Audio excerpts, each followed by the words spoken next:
Good afternoon, everybody. Ooh. And welcome to the City Commission conference meeting this December 17th, 2024. This will be the last meeting that we have for the year, and I want to thank you for your patience in waiting for us. We had a closed-door session just now, and we just concluded it. And so I'd like to invite all the members of the commission to, okay, we're on the dais now. So there are a number of items to be discussed this afternoon, several really significant presentations. So thank you all for being here, and why don't we begin? In our agenda, the first agenda item is a communication from the Infrastructure Task Force. And I see Marilyn Romano has signed up to speak. Marilyn, you want to come up? Are you sitting next to the breakaway republic? I mean, that's... Okay, all right. We're known by the company we keep, Yeah. just so you understand. Oh. I was with Mr. Monopoly yesterday. Okay, here we go. Good afternoon, members of the Commission. I am Marilyn Romano. I'm speaking as the chair of the Infrastructure Task Force. The members of the Infrastructure Task Force are bringing to your attention that the committee was established in December of 2021 and is set to terminate in February 18, 2025. The members of the committee are urging you to take action to renew or establish a committee board task force to continue the work of the Infrastructure Task Force as established in resolution, and of course I put 222 and not the real number, but I think the communication has the real number. Resolution 17-43. The work is ongoing. In our communication to you, we point out why we believe the committee should continue. The original ITF was established in 2017. Since then, the task force has provided the Commission with recommendations such as eliminating return on investment, holding public workshops in all the Commission districts, adopting a new hybrid structure for stormwater fees, securing additional potable water from the C5 canal, just to name a few. The Commission also asked the committee to review and recommend on specific issues, such as reviewing and recommending on the P3 for the new water treatment plant, whether a moratorium on development permits was appropriate at the time, and reimagining City Hall. We are not advocating for any particular form of committee, advisory board, task force. This is a matter for you all to decide. None of us are at this point advocating for continuing our individual roles on whatever committee, advisory board, task force you form. However, I want to let you know that all of us would be happy to continue to volunteer, and we believe there is a great value in historical memory. Thank you for your attention, and I'd happy to... Marilyn. So I do, Mayor. It's really just a point of information, maybe a point of clarity. So, Marilyn, I read the communication to the City Commission, and I have an issue, and it might be just a technical one, but I don't know if it actually affects the legitimacy of the communication, because it says that the motion was made by Chair Romano. Are chairs allowed to make motions? I asked that question because everybody wanted to make the motion, and Roosevelt Waters, who's our parliamentarian, he said, no, it was perfectly appropriate for me to make the motion, so I did. But there would have been any one of us would have made the motion, so. Okay, so Yeah. do we follow? I would like some clarity on that myself. I don't really think that's important right now. Well, it is for me to know just what we follow in terms of Robert's Rules of Order or any kind of procedural requirements that we have, because I always was under the assumption that a chair cannot make a motion. That is true. The chair, is, according to Robert's rules, cannot make the motion, correct? Well, this So, says all right. chair. I understand. Okay, for going forward, Mayor, just calm down. Just for going forward, I'd like to know what the policy is. I'd like to know if we're going to be consistent with Robert's Rules of Order. That's all. Thank you. Can I only add one thing to that? So I know it has long-standing been the position of the Attorney's Office that we do not follow Robert's Rules of Order. We sort of dance around Robert's Rules of Order when it suits our purpose, but we have not formally adopted Robert's Rules of Order. Mr. Spence. Dwayne Spence, interim city attorney. The city has not adopted official procedures for our boards and committees. However, our Better Meeting Guide does provide as a guide to the members of the boards and committees that in the event that the chair would like to make a motion that they should pass the gavel and have another person chair the meeting and make the motion so that they are not, their duties aren't split between advocating for their motion and running the meeting. So Good to that's know. what's That's what's good to know. advised in the guidebook. But again, we have not officially adopted Robert's Rules as the rule of parliamentary procedures for boards and committees, and the city has not officially adopted any separate parliamentary procedures for boards and committees. Okay, so Vice Mayor, your point is well taken, but now let's move on to the issue. And the issue is, do we feel that the Infrastructure Task Force Committee should it sunset on February 18th of next year, or should we extend it another year? So I'll entertain discussion with regard to that. Does anyone have any comments with regard to that issue? Yep, Yes, I do. go ahead, Ben. So, Marilyn, thank you for your service.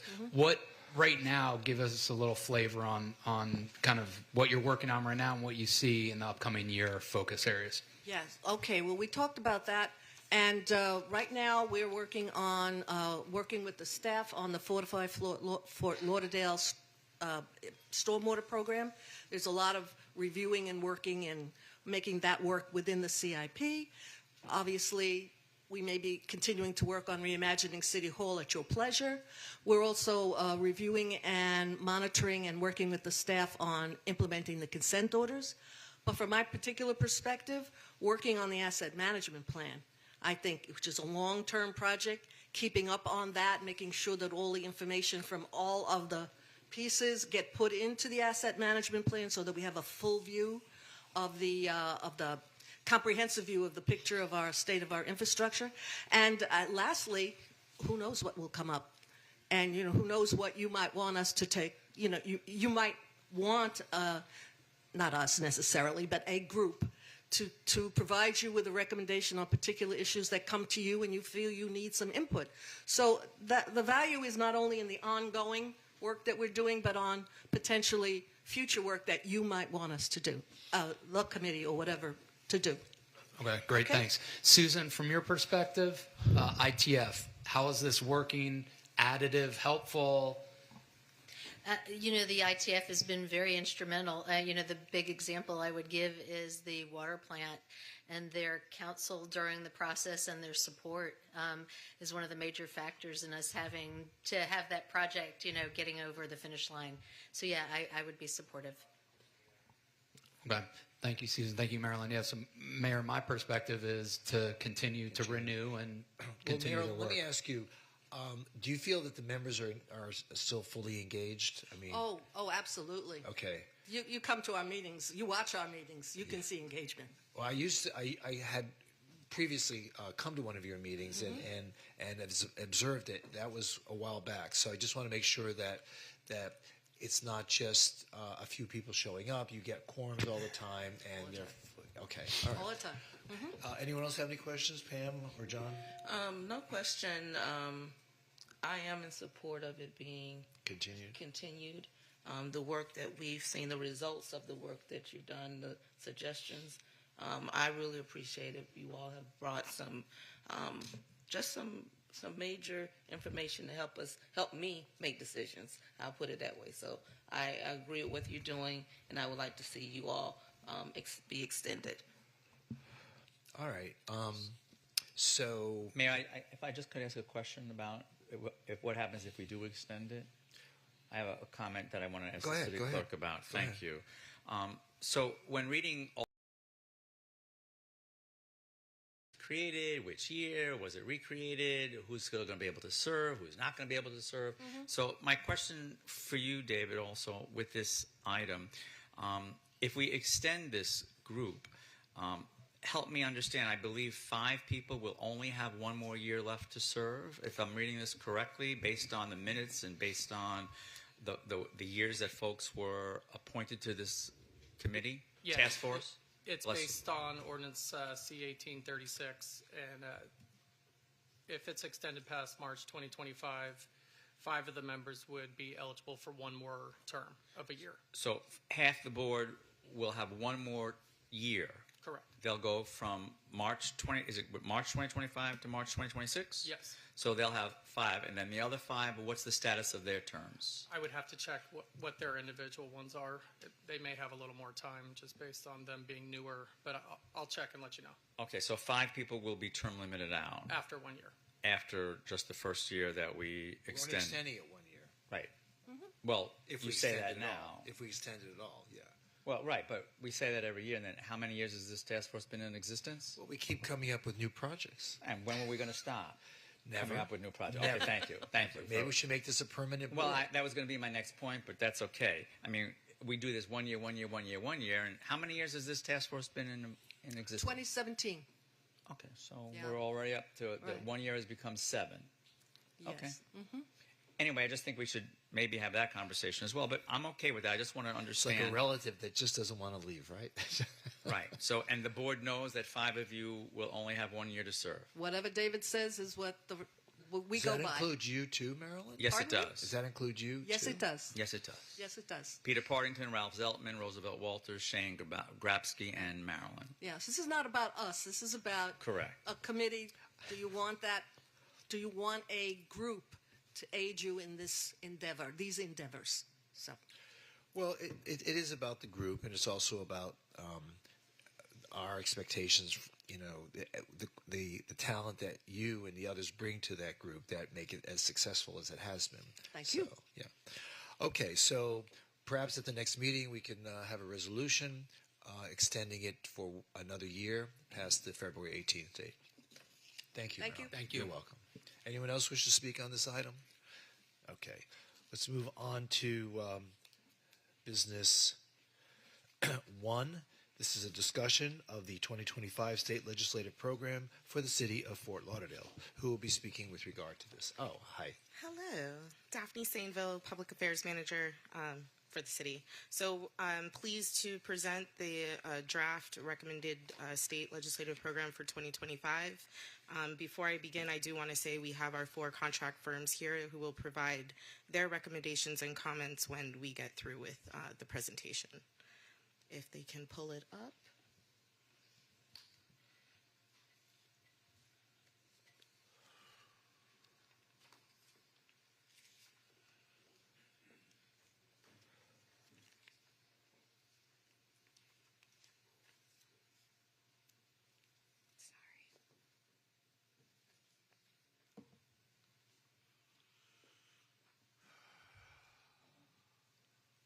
Well, while they're doing that, why don't we have the pages in front of us. Perfect. Yes. So with the 2025, all right, I think they're pulling it up. Perfect. We have some stylistic changes, fundamental changes, such as your photo, et cetera, and the new 2025 strategic plan that will be updated. And then beginning, we will go into the meat and potatoes from what has changed from 2024. Wait, Daphne, what is this?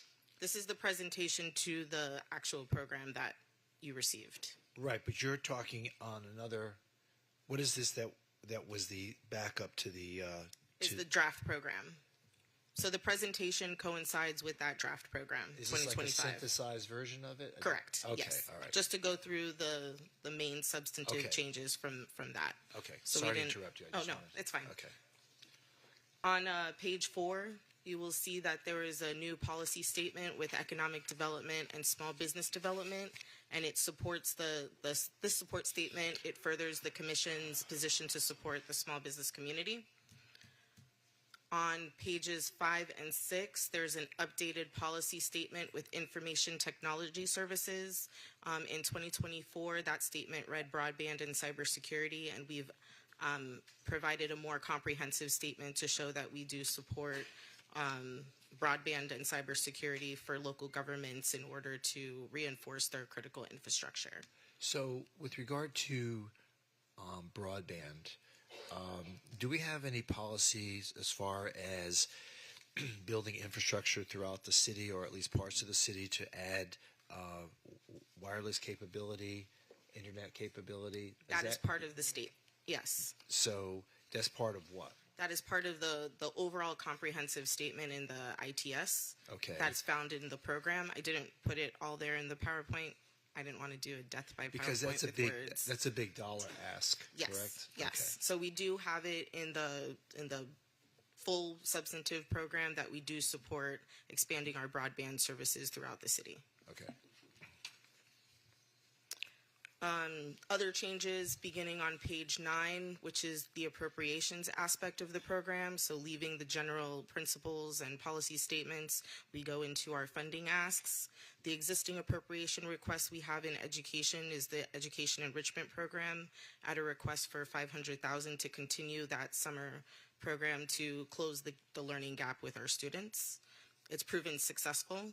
And the new asks or requests that we have is the Fort Lauderdale Growth Opportunities Program to target our at-risk youth in order to have them become contributing members to society, or at least to provide workforce training opportunities for those at-risk youth that are going to Roger Whittens or that are identified in the public school system.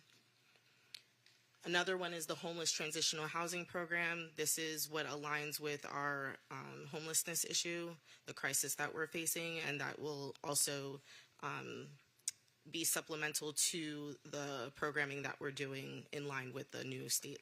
What does this 2.25 million represent? Capital.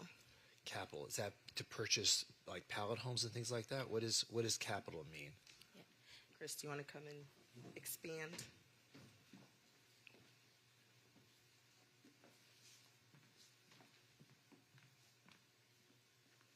Good afternoon, Mayor, Commissioners. Chris Cooper, Acting Assistant City Manager.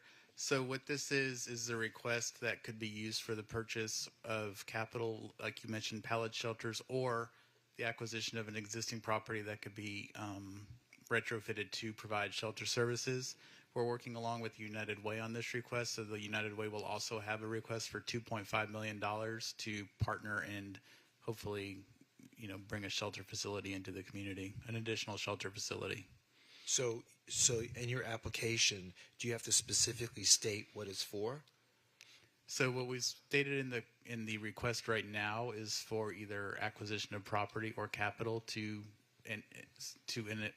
stand up the shelter facilities. So in speaking with our lobbyists, at some point in the near future, we will need to bring forward properties or a property that would be acquired so that we have more So do these folks formality. know? Do these folks that are sitting here know what you're talking about? They do. Okay. Mayor, I have a question. Go ahead. When you use the word property, are we referring to land or brick and mortar or both? So it could be both. So Okay. we did leave it in a way that if this ended up being more of a pallet village opportunity, we would Okay. need the land plus some additional funding for capital for the shelters themselves. But it could also be a transitional shelter where it's an existing structure like a hotel, motel, or assisted living facility that could serve in that capacity. Thank you. Thank you. The next request that is new is for the Carter Park Community Center. It's more specific and narrowed down and intentional with a $5 million ask. Is that enough? No, it's a starter, but I do believe No. no, it's not enough. But unfortunately, given the fact that the House Speaker, the Senate President, they're paring down the state budget, we would need to modify this ask and make it a lower ask as well. We wouldn't have to go lower than this? We would have to go lower than this. Well, I have a question about this. This is just the community center part of the park, right? Correct. We did the full discussion at our last commission meeting about Carter Park in general. Correct. What is the budget right now for just the community center? I will have Enrique come up and give the specifics on the community center. Thank you. And this isn't in addition to those numbers that we spoke about last time. This is a portion of that. And we just wanted to isolate and ask. Good afternoon, everyone. Enrique Sanchez, Deputy Director. So the building is budgeted about $25 million right now. Of the 33 million you saw at the presentation a while ago, the building's the majority portion of it. So 25 of the 33 million is the community center? Yes. Okay, thank you. So when we apply for this, what are we saying the $5 million represents? Just a contribution towards the community center? Correct. Okay. All right. Thank you. But And Daphne, you're saying we have communities- to pare it down, actually, eventually? Yes, Okay. in order for it to be more palatable. Do you have a figure that will be more that we're going to have to pare it down to? A dollar amount? About 1 million. Okay, so 1 million. So from 5 million to 1 million. That would be the palatable amount that we would be requesting. So do we reduce that request, or do they reduce the request? In other words, are we bargaining against ourselves here? We would initiate by paring down the requests in order for it to not be dead on arrival per se because that how of it works? the large amount, correct. So we would be in play with that dollar figure. There is always the possibility it could go up. Okay. Anything can happen during session. On pages 10 and 11, we have our existing appropriation requests with the 4 fire rescue ambulances and the fire rescue boat. The numbers have been revised with new estimates that were provided by the fire chief. New appropriation request, the violence interruption program for $1.2 million, and 2 bridge replacement projects on Southeast 13th Street and the Bayview Drive over Longboat Inlet. Those requests may be pared down as well, but given the fact that they are public safety needs, they're, I believe, and I know my team may not like this, but I believe we have some wiggle room with the numbers because they're infrastructure resilience projects. Okay. Continuing on page 11, we have 3 existing requests: roadway resurfacing, sidewalk repairs, and the Breakers Avenue streetscape improvement. We believe we're going to trade Breakers Avenue for the Galt Mile project, which is the new request that we've received for $2.5 million. And I only say that we're going to trade those 2 projects in requesting them officially with the state is because last year we received $3 million from the state. We haven't shown what we've been able to do capitalize with Breakers. And until then, we would want to leverage the Galt Mile funding that we received in fiscal 2023 with the new request to close out the Galt Mile project at $2.5 million. Do we have a deadline in terms of the $3 million we received from the state for Breakers Avenue to show some sort of action on our part, some sort of activity? 1 fiscal year. So they have the year to spend that $3 million. So we have that until, and so what would be that date? July 2024 to July 2025. Okay, so I need to ask Ben a question then. Absolutely. Thank you. Let's get started. Hi, Ben. I'm sure you know what's coming. So I've been living with this project for almost 7 years now, Breakers Avenue. I don't have another 7. So I would just love to, be able. I move that we extend your term. Yeah, thank you. Me and the infrastructure task force. Yeah. So I would love to know something encouraging, because I just heard that by July of 2025, which will be here before we know it, we're in danger of losing the $3 million to the state. So what is our plan to show the state that we are moving forward with this project and we are going to utilize the $3 million that we received from them last year, which was no small feat to accomplish $3 million for Breakers Avenue, considering how everything else was vetoed up and down the line. Can you help me understand that? Yeah, so Vice Mayor Ben Rogers, Acting Assistant City Manager. It's been a long journey, I agree. A couple months ago, we brought forth the agreement with, I believe, Kimley Horn to re-engage and start the design efforts. Because of the time that's lapsed in the project, right now they're currently working with FP&L on designing some of the undergrounding aspects and making sure that the transformer meets the current standards. So that work is ongoing right now. But for the funding, my understanding is that the funds don't have to be fully expended by July, but they need to be encumbered, meaning that we have to have a contract or we have to have something that shows that they're committed to the project. So we are working on the redesign right now. We expect that in January, February, we'll probably have some stakeholder meetings to start looking at maybe a phased approach if we don't have a fully funded project. And then we'll also look at the priority of deliverables and see what we can fund with the state appropriation to get that process working maybe in advance of the other elements. The gap, help me understand that. The gap right now, I think, is really what? Maybe about $3 million or so? I think it's a little bit higher than that. I'd have to look at my notes to confirm, but we will be bringing a budget amendment sometime in early 2025 to put back some funds that were originally in the project that got moved to a consent order project. So we'll still work on that, and we're still working with the county on the transportation surtax side of things.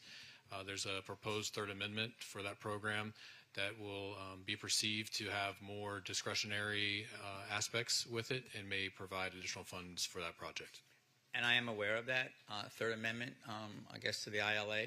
But can you help me understand where is that right now in the process in terms of getting sign-off from all of the cities, letting that actually happen, and then we would be allocated, I guess, a lump sum of money, sort of, and then we would be able to decide where we were going to distribute those funds, right? Yeah, so right now the county's working with the Broward County City Managers Association, and they've been going back and forth negotiating what that third agreement looks like. My understanding is that we should be receiving that as a city from the county sometime in early 2025, probably in January, and then it's just a matter of going to the commission for approval. And once that's done, then we'll find out what the timing aspects look like for the next round of funding and if there are different processes and procedures that we have to go through to request that funds. Do you expect that timeline of funding to actually occur in 2025 if everyone signs off and it passes and goes to the commission? And will those funds? The third amendment would get approved by the commissions across the county. I do not have that knowledge right now of when the funds would flow as a result. Do we have a ballpark number that we would anticipate from this amendment in terms of the dollars that would come to our city? I would need to confirm that before I speak on it. Okay, good. I guess what I'm saying is we just need to show some action. But I'm happy to hear that as long as you can show that it's encumbered, that would satisfy that requirement for the state. And I'm sure we can do that somehow by July, right? Yeah, that's my understanding. We'll get confirmation on that, so that way we're ahead of pace. But as I said, we've got the redesign going on right now, and until that gets done, it makes challenging on the next steps. Okay, great. Thank you. Thank you very much. You're Thank welcome. you, Mayor.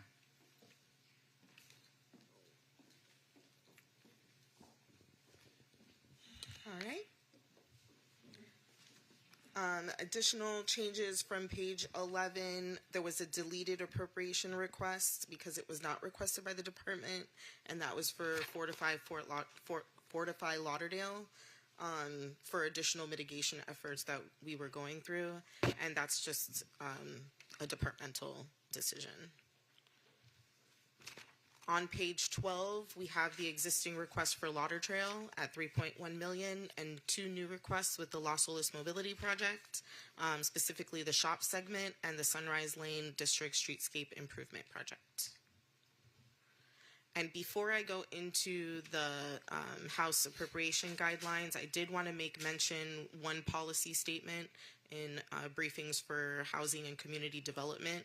You should have a proposed change in front of you based on the discussions, which is to address the property insurance and assessments issue.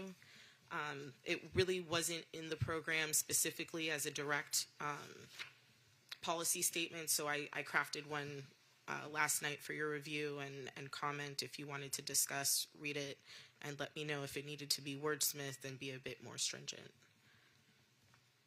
And if we can pull it up. It was a Word document. As you're pulling that up, Daphne, thanks for your work on this. And how can we best support your efforts on this to... Essie. Great.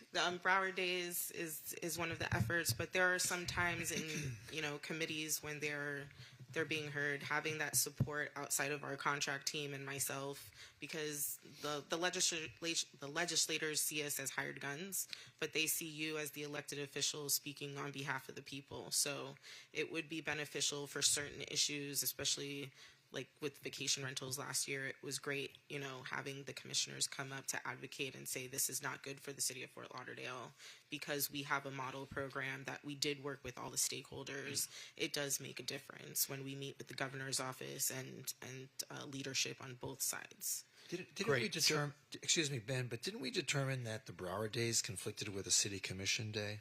We moved the commission meeting. Yes. We can't move it. Can't move it. They told us we can't move it. Oh, I thought we were moving. The room's Okay, not sorry. available. Oh, it's not. Yeah, the room was not available. So Okay. we're keeping it as is. Okay. We can do a So- separate trip to Tallahassee, correct? Yes, we can do multiple trips to Tallahassee. Yes. So, Susan, I think we'd be even more effective if, as Daphne suggested, if when we know of committee hearings or targeted meetings that could be helpful for one of us or more than one of us to go to Tallahassee to advocate. I think that targeted approach really would matter. I did it this past session. I think it was helpful. So if Daphne could give us what she thinks are those really helpful times to go up there, I think that'd be great. So thank you. Absolutely, and probably even a little more effective than Broward Days. Yeah, I think Broward Days is great, but I think the targeted approach, my experience, could be really helpful. So thank you. So we have there are the committee meetings Right. that are coming up in January. There are 2 in January, 3 in February before session starts on, I believe it's March 9th. And then every week, the calendar for the following week is agendaed. So it's very tight in timeline, Yep. knowing what bills have been flagged. And speaking of bills, bills have been filed as of November 18th.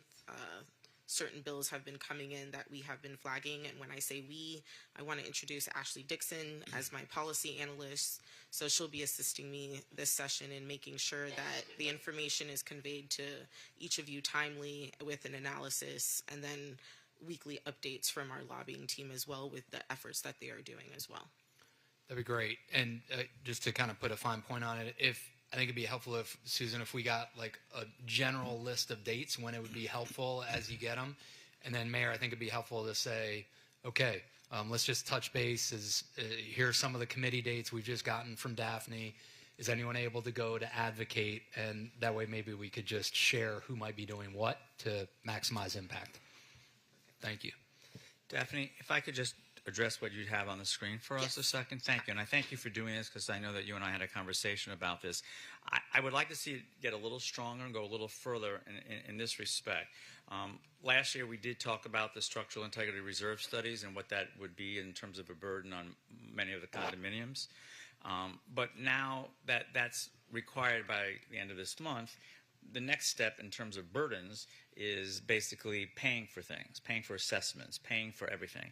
Now, I know that Miami-Dade County has a program where they actually do, I believe it's either a no-interest loan, Susan, or a low-interest loan to assist condominium associations with what they need to face now in terms of. It's actually individual owners can apply for the low or no interest loan. So it's not even just the association. Or is it the associations at all or just the individual owners? Individuals. So individual owners to then pay those special assessments that have been levied by their association. Correct. Okay. So we have nothing like that in Broward County, right? No, we had inquired to the county and see if they were thinking about a similar program, but they were not. They were not. We need to, I think, lobby Broward County. I think we need to incorporate something about those kinds of assessments in this statement, in this policy, because while I think it's very encouraging and it is creating that first step in terms of resilience and alleviating financial burdens, it's a little too just vague in general for me, because I think we should be specifically saying that now that the SIRS study is required and was submitted to the state. Who knows how many are going to comply by the end of this month. Now, these associations are facing heavy burdens in terms of special assessments. And I don't know if we use that word anywhere, but I've already seen in my district a building that, because they could not afford what they are facing, they're just all going to sell out to a developer because they'll be financially much better off, and they won't be spending millions of dollars to fix everything that needs to be fixed. And I think we're going to see more of that as a reality, actually, not just in the state, but in particular South Florida. So I just want us to be a little bit more forceful there with that, and some of those burdens that they're going to face because of the special assessments, in addition to the insurance. Although I'm hearing things from the insurance market people where some of the changes that have been made in the state are actually showing signs of improvement for the not just the insurance industry, but those that are purchasing property insurance for the condominium association. So I'm hearing some encouraging words with some of the lawsuits that are no longer allowed, things like that. It's tightening up in the industry, so I hear that's a good thing. So, Yes. but I would just like to see that a little stronger. Thank you. I can also add in the support statement. I know Representative Lamarca successfully filed a bill similar to the Save Our Homes with the Save Our Condos, which provides financing for those condo for the condo owners. So we can put in a statement that we support further funding in that pot in order to alleviate their burdens. Excellent. So Daphne, along those lines, I've been talking with Chip probably for the better part of the last 6 months, 8 months now, and I had proposed that we create something similar to the PACE program. Because I know the legislature may not necessarily be in favor of doing a revolving loan fund using an appropriation, but I think they might be supportive of working with the private sector and letting banks do this. The idea being that we've got low-income seniors that are not able to go out and obtain financing because they don't have an income. But on the other hand, they're not necessarily interested in paying a $100,000 assessment because, candidly, many of the seniors that are in my district don't think they're going to live long enough to get the benefit of the 30-year improvements that they're going to be paying for. Their idea is that their children will handle that when they inherit the property. And so if we could do something like a PACE program where it becomes a lien against the property and it's settled either on transfer or future sale, again, working with the private sector, and Chip was very favorable about that. I know he's floated this idea. I've mentioned it to Senator Pizzo. I haven't had a lengthy conversation with him, but I did kind of get this idea out there, and I think the legislature would be more receptive to a private sector solution, again, along the lines of the PACE program.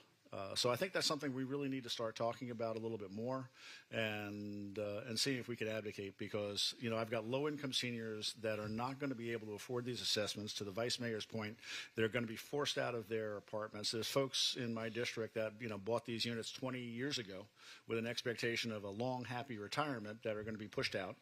No place else to go. And at a price point equivalent to what they're going to get if they sell out now. I know the condo that I bought last year is now down 20%. I've lost my entire down payment that I put essentially in 1 year. And my condo happens to be well funded because I made sure I checked the reserves before I bought it. But the entire market is down for these older condos. And so I think working with the private sector, we can get the legislature to support something like that and create a program that's targeted for low-income seniors. I didn't need the assistance making my assessment payment, but other folks that, not similarly situated, may not still be working, could really take advantage of something like that. So I think that's a way that we can bring the legislature in. It's not going to cost them anything, but it creates a mechanism. So why can't banks are not going to loan to seniors who don't have an income source? So we need a program like PACE that says this will attach to the mortgage. It's kind of like a reverse mortgage, similar to that. But why can't they just do it now? Why can't a condo association go out and borrow the money? It's not the condo association. It's the individual unit owner that's going to have to do it. The association can't set up a mechanism to put a lien on your individual unit. Right. So I'm trying to understand what you're saying, because, all right, so let's equate it to like a HELOC. Okay. Mm-hmm. So someone goes out there, they have their unit is free and clear, and they need $30,000 or whatever the number is for the assessment. So you're saying that they wouldn't qualify because they don't have sufficient income to justify the repayment of the loan, but the bank could put a lien on the property, and interest will continue to accrue until such time as the property is transferred. So why can't they just – so where does government come in there to assist in that regard? Again, if you think about the PACE program where I don't understand the PACE program, so that's why I'm asking. Okay, so the PACE program is authorized by the legislature. Each one of the counties individually sets up a mechanism where these are done, and these are done, Mayor, for energy efficient improvements. So if you put in new windows, new energy efficient roofs, something of that nature, The idea being that you're borrowing, $10,000 to do window improvements that'll reduce your utility costs, and that gets done by a private lending institution. Right. The interest rates are reasonably low, affordable. So it is a loan that does get paid, but whatever is owed at the end of the period of time at which, like I said, it gets sold or the person passes away, it gets settled at that point. Okay, so And you don't have to qualify for it on an income basis. so Yes. again, where's government's role in this? So the government role, again, is in facilitating this arrangement. Again, and do we have anybody here who's familiar with the construct of the PACE program that could explain it in a little more detail? Yeah. Isn't there something called green something or Yeah, other? I can a little. What was Go it? ahead, Susan. Green. Yeah. What was it called? Y Yeah, Green. was That's one, one is of the one of the providers. companies. Okay. That's one of the- that's so one of Y the- Green had a special arrangement with the property appraiser. Correct, and it's it's an annual amount that gets attached to your tax To bill. your tax and bill. it's paid over a period of time. Right. And The it, county has to authorize it, Right. and then the property appraiser is part of this arrangement, and it goes on your tax bill, and it gets paid that way. Right. So you're saying something different, though. You're saying it shouldn't get paid at all until the property is transferred. Or it could be done similar to that, where it gets part of the tax bill, but it's over a 30-year period, Right. not a 5-year loan or a 10-year loan. Okay. I mean, are we using the full faith and credit of the city in some? No, in the this city regard? doesn't back these. This is not backed by the city. It's not backed by the county. The county has to agree to allow this to operate within its jurisdictional confines, but the county is not guaranteeing it. It's the guarantee behind it. It's an asset-based loan. I totally understand. Right, so it's an I asset-based told you loan. what you're getting at, Right. but you'd have to get a lender that would be willing to participate. So it is like a reverse. It's like a reverse It's mortgage. similar to a reverse mortgage. reverse mortgage. Similar to a Okay. reverse mortgage. And so reverse mortgage lenders could participate in a program which Right. they could do anyway now. So why would the well, the legislature benefit have would be to do it through the repayment would be through the tax bill, and the legislature would just have to create the program similar to what they've done with PACE if that was something that they were interested in doing. Okay. All right. I'm just trying to say why. I just don't understand why they can't just do it on their own, and maybe approaching some of the big lenders around here, like Bank of America, and say, "Hey, would you be willing to participate? You're going to get your money eventually, even if it isn't a yearly payment through the tax bill. You're going to have if there's sufficient equity, you'd be able to get your repayment at when it's transferred." And I guess the benefit would be that there'd be an established program that people would know how to go to, as opposed to having get to that. do I it get that. individually and negotiate those with the individual banks. Hey, there's got to be a solution, because what you both described, is becoming a nightmare for seniors who come to our communities or have been here for years and find themselves between their monthly maintenance, which is shot up through the sky because of insurance, and also now these special assessments as a result of the legislature imposing these draconian measures on all these older buildings.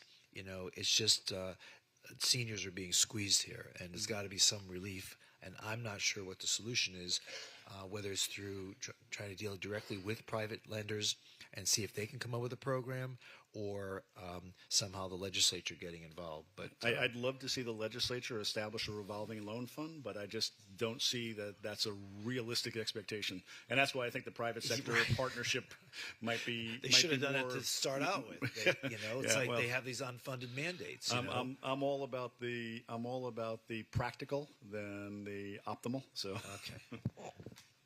Okay. Thank you. I'm sorry. Go ahead.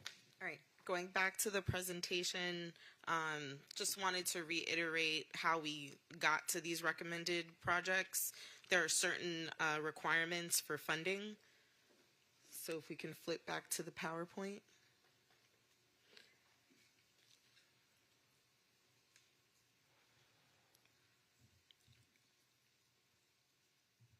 Perfect. So project requirements that are given to all the department directors and managers is that each project has to demonstrate that it's permitted, post-design stage, shovel ready. There has to be a demonstrated return on investment, a 50% funding match of the total project cost, a community need, and a new requirement is that it is in the interest of the state of Florida and community support through resolution studies, budget hearings, etc. So the new requirement is that we have to explain the statewide benefit. The "and" is in the interest of the state of Florida. And this is, I believe, created as an effort to pare down the statewide budget with not having or submitting pet projects that don't have a significant benefit to not only local government but also the state as well. And with that, I will call up each of our firms, beginning with Capital City Consulting, to provide their comments on the recommended state legislative program and their recommendations moving forward. Jared Rosenstein with Capital City Consulting. Hey everybody, it's weird like talking down the line. Here, I'll move this up. Thank you guys. This is important to have going into the legislative session. You know, Daphne hit it really like right on the head. This is going to be a very different kind of session when it comes to appropriations. Policy, we're going to have the same old battles, a lot of preemption. We're going to monitor a lot of that and send you reports, and you're going to like some of it, you're going to hate some of it, mostly hate it. But when it comes to appropriations, you know, when Speaker Perez joined the Florida House, the dollar amount of appropriations was a fraction of what it is now, and that's due to a couple different things, right? Post-COVID, our economy has ballooned and grown, right? But also the state budget has ballooned and grown due to federal funding, all this COVID money, ARPA, all this kind of stuff. And he really wants to bring back fiscal conservatism, right? And that's not to say that there are going to be no member projects. Member projects are a very important part of the legislative process. There are going to be a lot of extra hoops to jump through. So I say all that to say the statewide benefit that is in the attestation now is extremely important. A multi-jurisdictional benefit, that's the word that they gave me, needs to be really demonstrated, right? So for resiliency purposes, right, you know, this is something off DEP's plate. This is something off DOT's plate with flooded roadways, right? This is something that helps the city of Fort Lauderdale. So that's multi-agency, multi-jurisdictional kind of, you know, benefit. As it pertains to the dollar amounts, and I think you're going to hear all the way down the line, less is more this year. We have to be very targeted.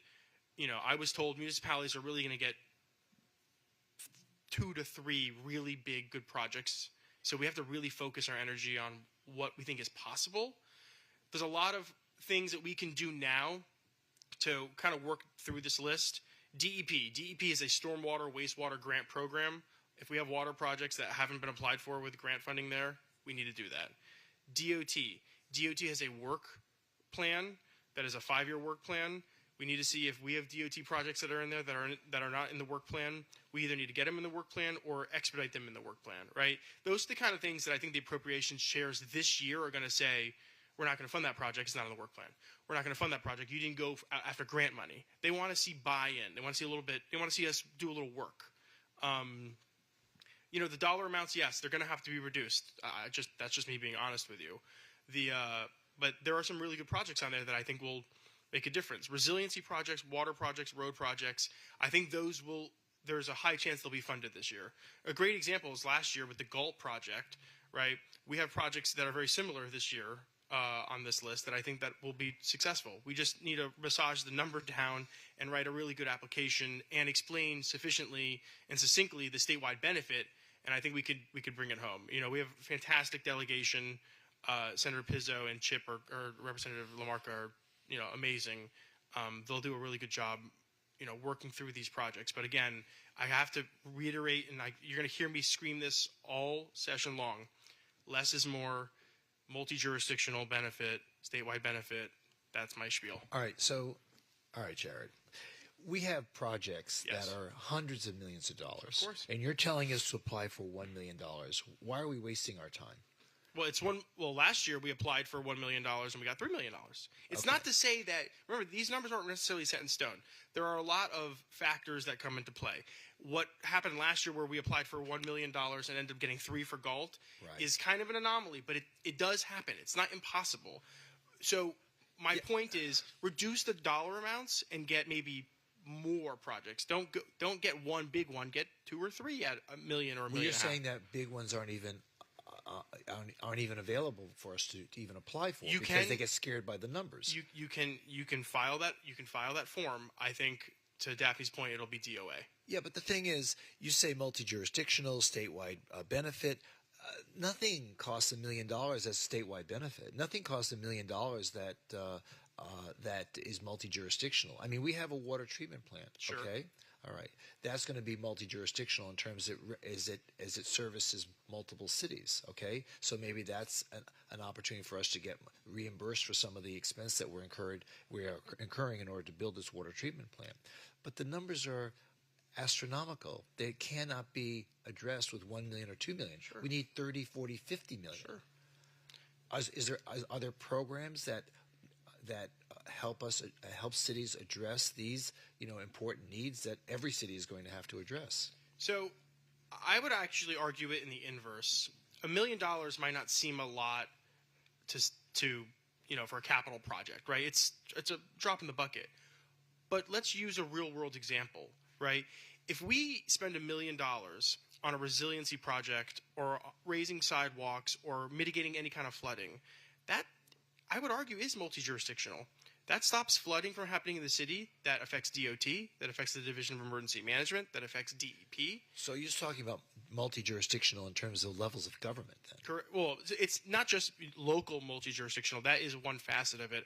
Levels of government. When we talk about the attestation, if there's a statewide benefit, how are state agencies going to be benefited by this money? I would argue that if we spend $1 million to stop some flooding, that stops Director Guthrie and Secretary Perdue from DOT having to come down here to talk about flooding, to handle a big flooding project. But flooding projects don't cost $1 million. I understand. They cost $500 million. I understand. Okay. And do they know that? Yeah, of course. Okay. They definitely know that. Right. So where's all the rest of the money spent? The state budget? Yeah. Well, actually,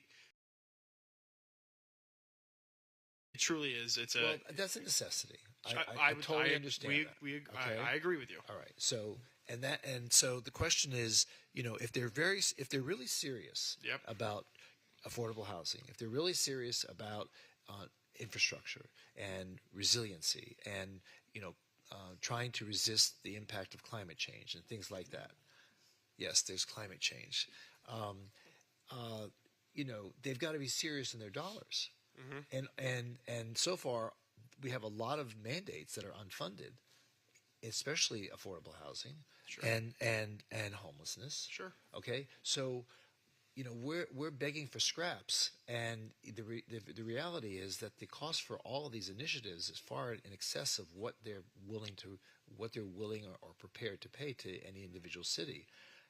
How do we get through that? How do we get past that? Or is there even an answer? So I would argue that while legislative leaders, especially in the appropriations silo, see the economy slowing, right now, I mean, the revenue estimating conferences still show that we have a surplus every quarter, every month. And I think that there is an anticipation that the budget will shrink because the COVID money is going to dry up. There is some indication that the economy is going to slow. So I've been hearing that for the last 10 years. Okay, it didn't slow under Obama. It didn't slow under Trump. It didn't slow under Biden. So who's making these predictions? And is this just a justification to be stingy with the cities? So I think that there is a prevalent mindset in Tallahassee where people come up to Tallahassee and they think, hey, this is like a blank checkbook. And there's not a lot of oversight, I think, on some of these projects. And with the speaker, specifically the speaker, the Senate president has talked about the budget a little bit, but this is really Speaker Perez's baby. He wants to put a lot more oversight over municipal projects. And again, that's not to say that they're not going to happen. And yes, the dollar amounts have never ever really been that big. I mean, as long as I've been in the state legislature, I've never seen a city or a county get like a 50 to 60 to 70 million dollar project or $500 million project, to your point. But buy-in from the state is important, right? Again, I know it's painful to look at the CIP and to look at our projects and say, like, we have to reduce them, not a lot, by a little. They also want 50% match to every project, which we do have. We're very blessed to have that, right? But again, the most important thing, reducing the dollar amount, not by a lot, and then showing that there is a statewide benefit. You can do those two things, the projects will be healthy. All right, we'll leave that up to you. That's what we do. Okay. Leave it to Billy. Billy can do it.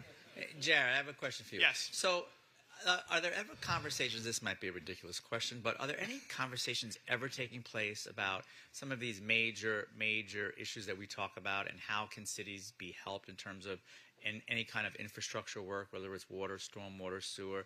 I mean, I look at what we have here on this legislative list, and I mean, $750,000 for sidewalks. What's that going to accomplish for us? I mean, come on. Sure. And we're not going to get it anyway, but and no, seriously. And the paving that we have, $750,000. We're looking at 20, 30, how many millions of dollars to do our sidewalks in our one city? A lot, and we budget $1.5 million a year, so I guess 750 would increase it by 50%. Yeah, But yeah, we need way more than that. Listen, that's a big like 30 or 40 million. I mean, to the mayor's point, it's ridiculous, these dollar amounts, and it's like, we have a very flush state, and yet I don't know why the state isn't saying these cities need assistance with these major infrastructure programs and anything to do with it, but we're getting a pittance. Why? And are there ever conversations about that? So there are conversations about that. Here's an example, right? Water projects. Every year, at the end of the budget cycle, the hoops we jump through during the end of session, the shopping list comes out. It's water projects, like $400 million, and it's everybody's pet project from everybody's county and everybody's city. Senate President Albritton, who's an agriculture guy, is a water guy, wants to depoliticize that list. Doesn't really like it being turkeys and being handled by legislators. So to that end, he actually partnered with the governor's office last year to essentially veto almost every single water project, but move the requisite amount of money that was going to be funded into a grant program at DEP. So to your point, are there conversations about helping the cities? Yes. Are they straight appropriations questions? Less so, more so grant. I think a lot of the paradigm shift that you're seeing is grant focused, right? The DEP stormwater or wastewater grant has really been expanded. There's a lot of money in there now. The first tranche should, I keep hearing it's going to be any day now, but it'll probably be the first week of January. And we're going to see I'm pretty sure the city applied for 2 or 3 projects in there. If we get them, that's great. I mean, these are big projects, but the grant program, the grant silo is kind of where they're trying to push that conversation, right? So yes, cities need help. How do they want to help them? By funding these grant programs to an optimal amount. Okay, and Susan, we're taking advantage of all these grant opportunities. The city definitely is. Yes, we are. Okay, Yep. Thank you. Thanks, Jared. Thanks, Jared. Just along those lines, Susan, if we could have a list of what are the DEP, DOT, All the grants currently that we're seeking, that way we can be more articulate, and when we talk to the legislature, just to kind of help them see what we're kind of applying for. So is that helpful? It's very helpful. Okay. I would also argue that, let's say we applied for grants that we didn't get, right? If we're going to go after an appropriation, I like being able to walk into a legislator's office and, oh, did you apply for a grant? I did. I didn't get it. And here's why, right? So can you help me out? It's a whole. It frames the argument better. Great. Yeah. Thank you. We have that, and we'll send that over your way. Beauty. To everyone. Thank you. Anybody else? All right. Bye, guys. We're good. Thank you. I love your jacket. How was your trip to Israel? It was good. Yeah. It was very good. We have Eric's Consultants with Candace Eriks and Lauren Jackson. Good afternoon, Mayor, Commissioners. It's good to see everybody. I want to agree with a lot of that Jared said. You have a fantastic team here. I know you've worked with them for a long time, but I think the main goal for us to have this discussion today is really to manage expectations. We're going to have to go up there. We are giving you our recommendations so we can get in the door, have the conversations, not have that certain budget item completely put aside. Also, we haven't had the opportunity to speak to the sponsors yet, so I think that throughout that, we have 14, I think. Where'd Daphne go? 14 appropriation requests. That's a lot, right, for one municipality. So we're going to have to, amongst ourselves, work together, figure out who the sponsors are, making sure we're not utilizing all the sponsors in the same silos and things like that, and then get in there. And then, maybe that $5 million, Mayor, goes to $2 million, right, and gives us an opportunity, but still might get pared down in negotiation. We want to make sure we get to the budget discussion in conference and then be able to have that, and then be able to have your entire team fighting on all projects together for you. I'm going to let Lauren talk for a few minutes on her thoughts, but I'm not going anywhere and happy to answer any questions. Thank you. Hi, good afternoon. Lauren Jackson, also a proud resident of the city as well. Just to echo everybody, I don't want to belabor the point, but it is counterintuitive when we're negotiating with the state. Normally, when you do negotiations, you start with a high number and you end somewhere lower. When it comes to the state, if you start too high, they could just completely ice you out. And the reason for that is because they are allocated, these subcommittee chairs, and that's the first step of the budget, are allocated a small amount of dollars that they then have to spread amongst all the project requests that they have from all the different members and all of their colleagues that come to them. And with that, minimum of 50% placeholder. If we're going to take up, let's say, the Carter Park project, if they have to do a $2.5 million placeholder, that's only one placeholder, as opposed to they could fund maybe 5 other projects from different areas of the state. So the chairs are typically going to choose that every time because they can say yes to 5 people as opposed to, yes to just one. And so that's typically what the reasoning is. And we do expect. All right, Ben, pack your bags. No. Let me clarify that real quick. I'm going with remote in. Come on. All right, good. Let's go. Fire up the jet. Yeah, exactly. Well, and if saying yes We to have a 5 city people, jet, yeah. saying yes to 5 jurisdictions that allow them to get into the discussion. That doesn't mean that they all get to the end. Right. Yeah, that's correct. That's just the first step that even allows us to be in the conversation itself. So, and another thing I would point out as well is even if it's just $1 million here, $750 here, we send a lot of tax dollars up to the state, and so that's allowing us to recover those tax dollars back. Yeah. You think? 45% of all sales tax in Broward County comes from Fort Lauderdale. So you do the math. It's just phenomenal how much we contribute and how little we get back. Yeah, and so with that, we were assigned to Carter Park. We do recommend breaking that down maybe into phases so we can go after different chunks, perhaps multiple sessions. And then also with the Sunrise Lane, we have that as well. We want to do a dual approach where we take the member request, but also approach the Department of Commerce and use that as an opening to also discuss grant opportunities with them for that project as well. And with that, Daphne does a fantastic job. She also is very helpful when she comes up to Tallahassee. We enjoy working with her and answer any questions. Any questions? Yes, Mayor. Yeah, go ahead. Lauren, vacation rentals. We got to work closely with Daphne on vacation. What are you hearing might be coming forward this session? So thankfully, the governor's veto message said exactly what we wanted to have said, where it said a one-size-fits-all solution isn't appropriate in this. So with that, we're pretty optimistic, cautiously optimistic, that we're not going to have a huge defensive battle like we've seen since basically 2013, where we're fighting to keep what authority that we have. There might be in offense play led mostly by FRLA, that would focus on perhaps setting up a statewide registration system portal like we saw in the legislation last year. Some of the things that weren't preemption in the bill from last year that were actually positive, which there were some positive things in that bill, just obviously we were opposed to the preemption. And so perhaps pursuing that without the preemptive parts, which I think we would be supportive of. Of course, we would have to see what that looks like, but I think we would be supportive of it. Okay, great. So what I'd love to do is partner with FLRA or whoever you think are the key stakeholders to try to do exactly what you're suggesting, which is put forward a positive piece of legislation that would help us rather than hinder us, so we're playing more offense than defense. Sounds great, and they are in discussions with FLC as well, so I think that we could make that so partnership happen. great. Let's do that. Thank you. Anyone else wish to comment? Okay, thank you. Daphne. We have on behalf of Ron Book, Ronna Brown, and Gabby Navarro. Okay, welcome. Hello, everybody. Good afternoon. Hi. Ronna Brown with Ron Book's office and Gabby Navarro, my colleague. I agree with both of my teammates on these issues, and I wanted to just reiterate a couple of things. I think what Candace said about, and Lauren, about the House budget, specific to the amount that they have to put into a subcommittee funding request in the House budget is an actual rule. So if you request $5 million, let's say, they have to fund the first pass in the House budget with $2.5 million. Otherwise, it doesn't get in the House budget. We have to work only with the Senate budget, and that puts us very much behind the 8 ball on any project that's oversized like that. I think Jared's point about the grants are really where the larger number funding requests should go.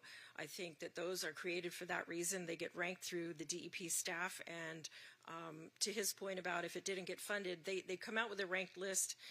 If you're below the amount of money that the ranking pays for, you can find out from the department what needs to change and work with the state to reapply on that, or work with the legislature to apply for that during session. I think that we have a great team. I think that your city is well represented, and we're always here for assistance. I think everybody said most of what I wanted to say already. So, All right. Thank Great. you. Any questions? Okay. Thank you. All right. Bring it home, Daphne. Bringing it home with Ruben Turnbull and Associates with Billy Rubin and Sharonda Okay. Placide. Forgot. Thank you, Mayor and Commissioners. Nothing like being last when bad news is being given. So it's a pleasure. I'm here with Sharonda Wright-Placide, who works with me and you. And so we first want to thank all of you for letting us represent you and really compliment Daphne and the team. This is kind of an interesting place where you would think that Florida's doing great, and it is.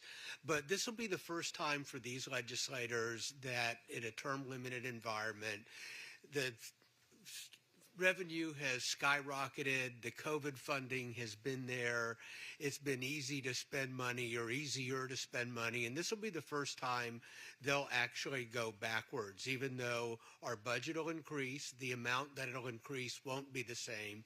And I do think Jared gave some excellent suggestions, particularly on taking a look, Commissioner Sorensen, at the grants and really taking that and studying it and seeing how we can make that better, and the try to split up amongst the various agencies.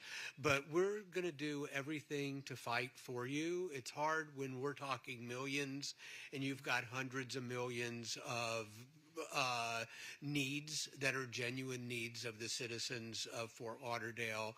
But we're anxious to help, and we're happy to be here. Sharonda? And I'd just like to add that targeted approach when it comes to the actual conference, like most of my colleagues said, targeting that time. So we'll make sure that we keep you all abreast. When budget conference happens, it's pretty fast, that it's noticed. So we have like at a drop of a dime to let you know, but that's going to be the time when they really appreciate hearing from not only the team, but if there's someone that could speak to it that is the city, that also helps. So that targeted approach of the budget process itself would really help us. So we'll make sure we keep you all abreast like we normally do with what's going on and keep you with the schedule. Okay, any questions? There being none, thank you. All of you keep up the good work. We appreciate it. All right. And in conclusion, I want to say thank you for allowing us to present this draft program. We've taken your feedback into consideration. We will make the modifications and adjustments and bring it back at a subsequent commission meeting for final approval. And then I did want to close with your participation on advocacy committees on the Broward League of Cities, the Florida League of Cities, and the National League of Cities is also important. I sit on about 4 different committees on each of them, so it's hard to go to simultaneous meetings. So when there is commissioner participation on these committees, it allows us a seat at the table when they're developing their policy platforms that we most of the time support. So again, thank you. If you have any questions, myself, Ashley, we are always available to answer questions. We will be providing timely weekly updates and then a final session report at the end of the year when it's over. And then we move on to in between the federal updates as well as the federal congressional session moves forward. Okay, thank you. Yes, man. Just a question, Mayor, for Dwayne. Going to Tallahassee and testifying in front of a committee, I just want to touch on sunshine. So is it correct to say multiple commissioners can testify on the same topic at the same committee hearing? That becomes tricky. Does it? Okay. Yeah. What the Sunshine Law tries to prevent is a discussion between commissioners on a matter that will foreseeably come before your body for a vote. Yep.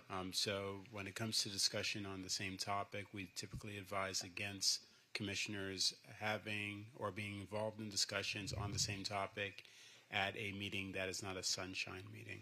Aren't committee meetings sunshined or no? State House? No, they're not. So the sunshine meetings are specific to the board that you're appointed to, so it would have to have been noticed for the City of Fort Lauderdale City Commission. Got it. Okay. So well, wait. So you bring up a good point, though. Like 5 of us can't go to Broward Days. You can attend these events.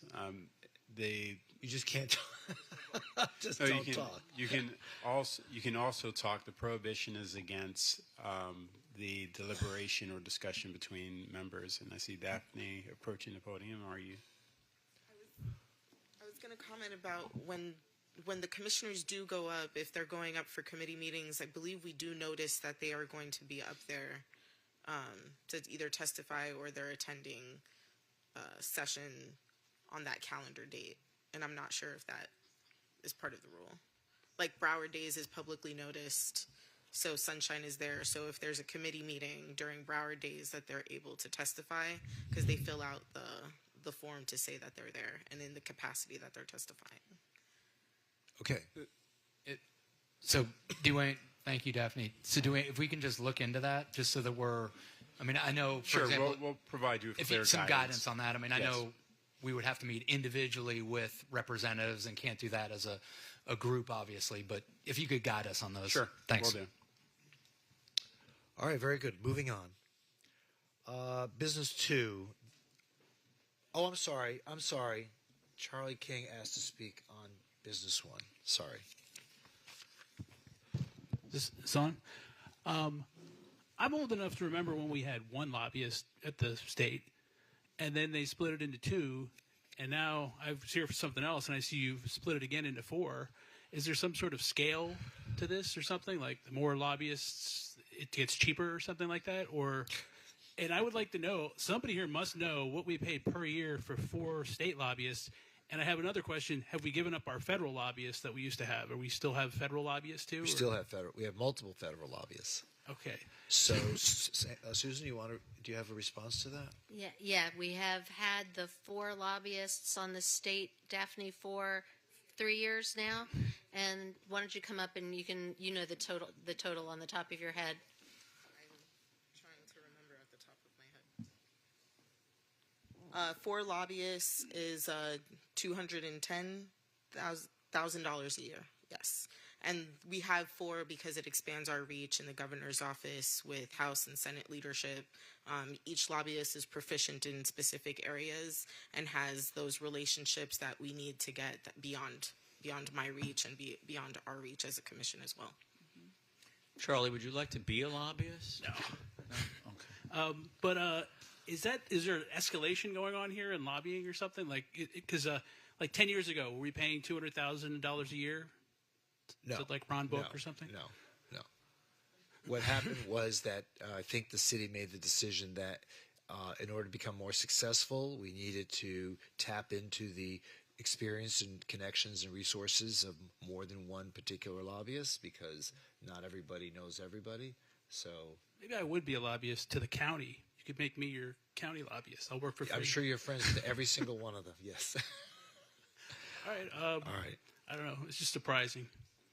But Is it going to grow more? It's lobbyist inflation. Can they work on commission? Say it again? Can they work on commission, or is that illegal? Please sit down. Okay. Business 2, presentation of emergency medical services, EMS Special District Study. And I'm inviting Yvette Matthews. Thank you, folks, for being present. here. See you in Tallahassee, maybe. Hopefully. Good afternoon, Commission. Yvette Matthews, Acting Director of the Office of Management and Budget. So back in May, the Fire Rescue Advisory Board recommended that the City Commission consider creating an EMS taxing district to meet the needs of the fire rescue services. Since that time, the city staff has shared preliminary information on the creation of a taxing district with both the Budget Advisory Board and the City Commission. The presentation that you're going to see today will be a high-level review of a study that was completed by a consultant to analyze the costs of EMS services and potential implementation strategies. At the end of the presentation, staff will seek direction from the Commission on whether to move forward with developing an EMS taxing district framework. As a reminder, any rate setting discussions will occur in conjunction with budget development. So without further ado, I'll turn it over to Peter Napoli from Stantec Consulting.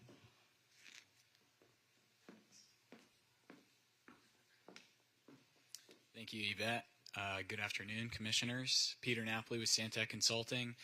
You may be familiar with our group. We assist the city with several financial studies, including financial forecasting for your utility and enterprise funds, general fund, and stormwater funds. We know who you are. Okay, all right. It's my first time being here, though, so nice to meet you all. And we have a brief presentation today reviewing the results of the study that we performed for the city.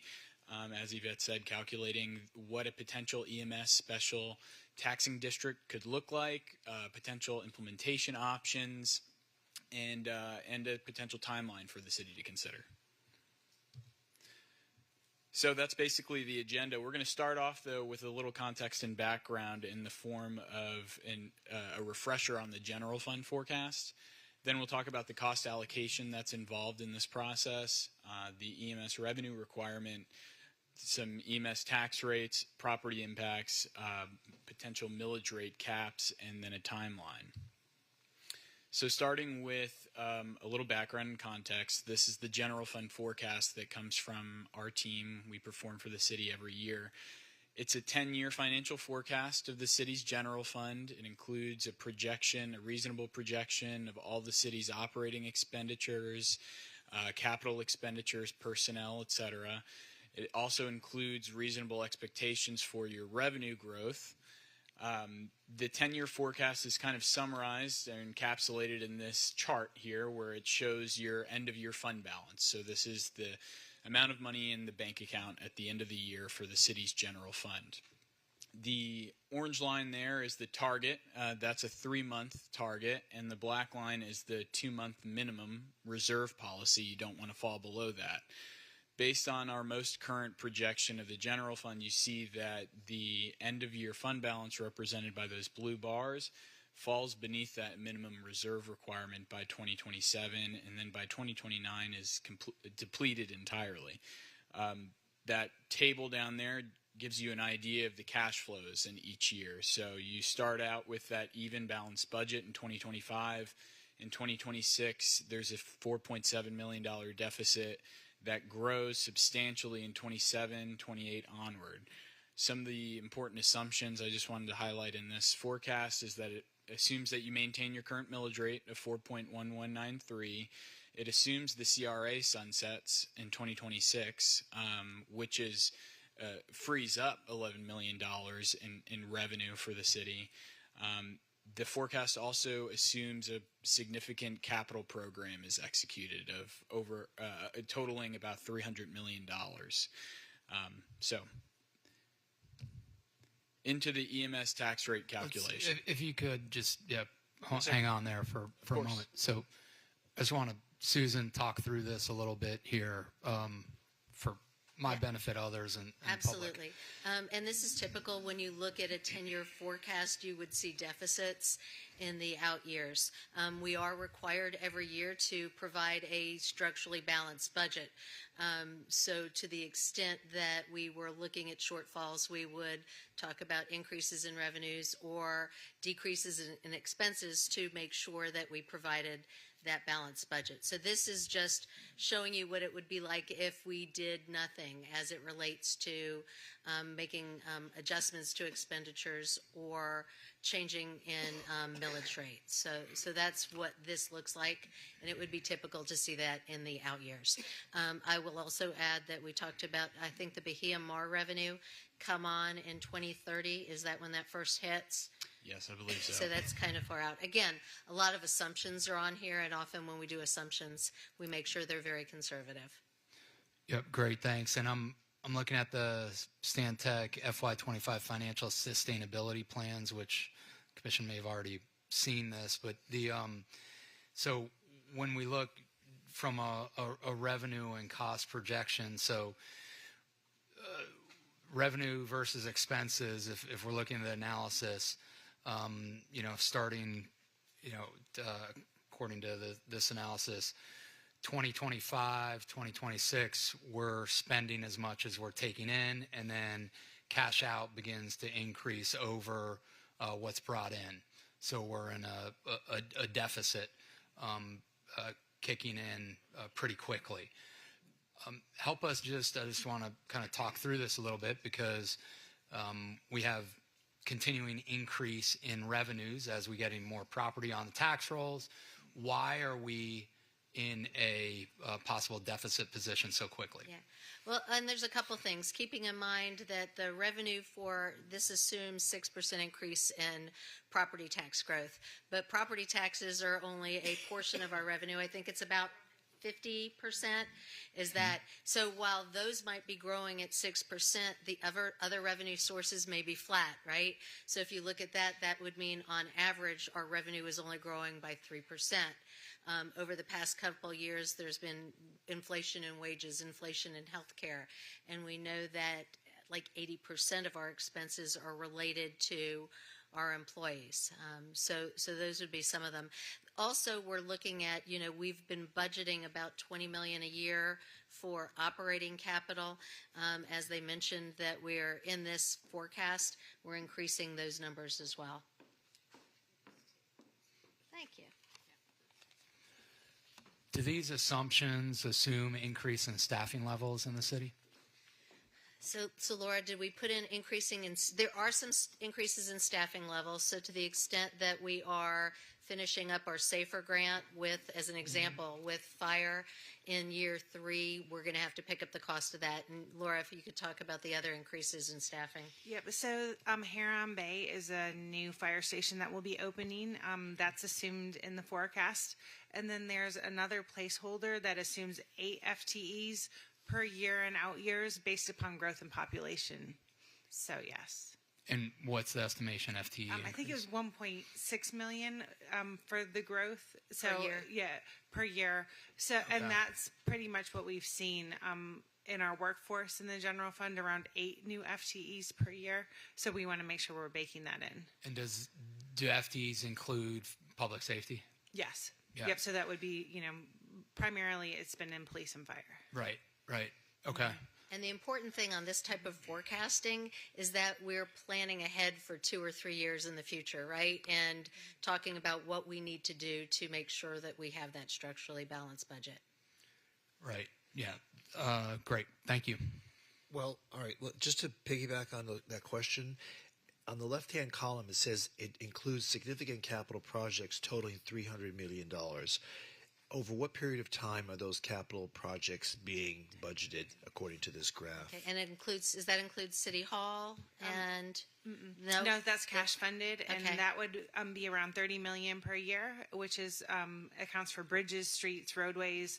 That's what we're targeting. So that's over 10-year That's period? 10 years. So that's $30 million a year in addition to average. what we're already doing for 10 years.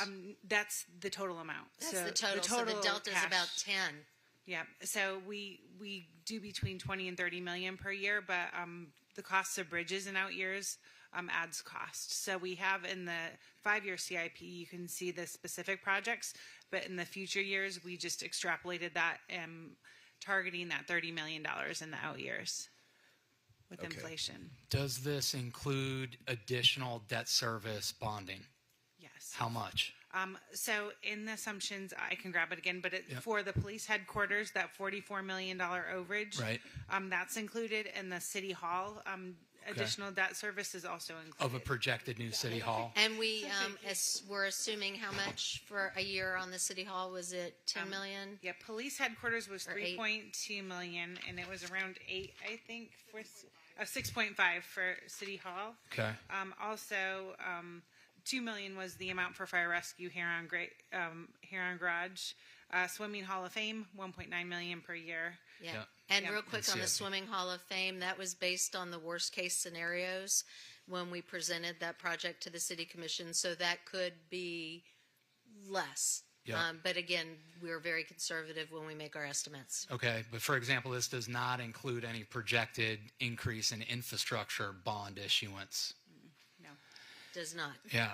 So this is concerning to me. This is concerning where we're heading. And again, as we just heard, this does not include additional infrastructure bonding and investment in big projects. So, okay. Got it. And again, one of the things we're going to be talking about at goal setting are some strategies to fund some of those critical infrastructure projects like roadways, sidewalks, and seawalls. We'll get into it in depth there with some options. But again, the important thing is just making sure that we are looking ahead and putting things into place, which is what one of the purposes of today's presentation is. And look, we're going to be in trouble if we don't increase revenue or significantly reduce spending. Yep. That's it. And I think that's the whole point of this presentation, is to find additional opportunities for increasing our funding so that we can close that gap. And again, I've seen these graphs for years, and they're always you're jaw-dropping, and then at the end of the day, we seem to find a way to close the gap. So what we're looking at today, this EMS program, is much like the what we have, I believe, if I can make an accurate analogy, is with the fire suppression, the fire assessment fee that we have. So again, this is to go towards EMS services, and it will help augment the costs that cover the costs that we currently incur, which will help close the gap. Yeah, thanks, Mayor. And just the other side of the ledger, obviously, Susan, in terms of reducing costs. I mean, it's something the Budget Advisory does regularly, Laura does regularly. What I'm be interested to hear is any opportunities there, Susan. You don't have to give me the list right now, but I'd like to hear that. Yeah, we have those. Okay, all right, great. So I think that could be part of our discussion. So we're going to talk about this at goal setting? Absolutely. Okay, thanks. Sorry, thanks. I just wanted to dig into that. Go ahead. Yeah, the intention of including this in the presentation was really to kind of set the stage for why exploring alternative revenue sources is important for the city, and this is a potential program that could help. So, EMS tax rate calculation, this is when we kind of get into the nuts and bolts of how we calculate an EMS tax rate. And as the mayor said, this is a dedicated funding source similar to the fire assessment program, and that these monies are collected for a specific service that's provided to the residents. So we start out with the entire fire rescue budget, which amounts to about $127 million.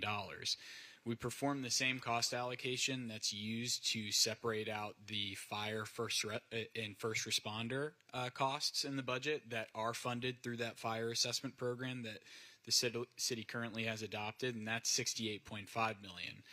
The $52.9 million are the costs that are identified as related to emergency medical services. And these can't be funded through a non-ad valorem special assessment because the state and the law deems them benefiting people, not property. So that's why they have to be separated out from the fire rescue first responder costs. And then additionally, we have the ocean rescue costs that are separated out at $5.9 million. So the 52.9 and the 5.9 are going to be numbers that we use going forward. The allocation factors have to do with personnel and staffing at each of the stations, and how often the vehicles are responding to calls. So that 52.9 million that we separated out for emergency medical services costs is the top number here on this chart. Then we take out any offsetting revenues. So there's transport fees, some interlocal agreements, some other miscellaneous revenues that essentially the city collects and helps offset the cost of EMS service. That amounts to about 14.6 million. That gives you a net EMS cost of 38.3. Then we add gross ups for early payment discount. So you pay your taxes on time, you get a 4% discount. And then a 2% tax collector charge for administering the program. That brings you to a revenue requirement of only EMS, 40.6 million, and then if we were to include ocean rescue, 45.6 million, so about $5 million additional. When we take that 40.6 million on the left-hand side of this slide here and apply the taxable value, the current taxable value in the city of Fort Lauderdale, the tax rate equivalent that would be necessary to generate that amount of money would be 0.6891 mils. That would be approximately a $406 tax bill increase for the average single-family home, which was estimated at $590,000 of taxable value. On the right-hand side is the additional scenario where we would include ocean rescue in that cost, and it would be proportionally higher to increase and to recover the additional costs.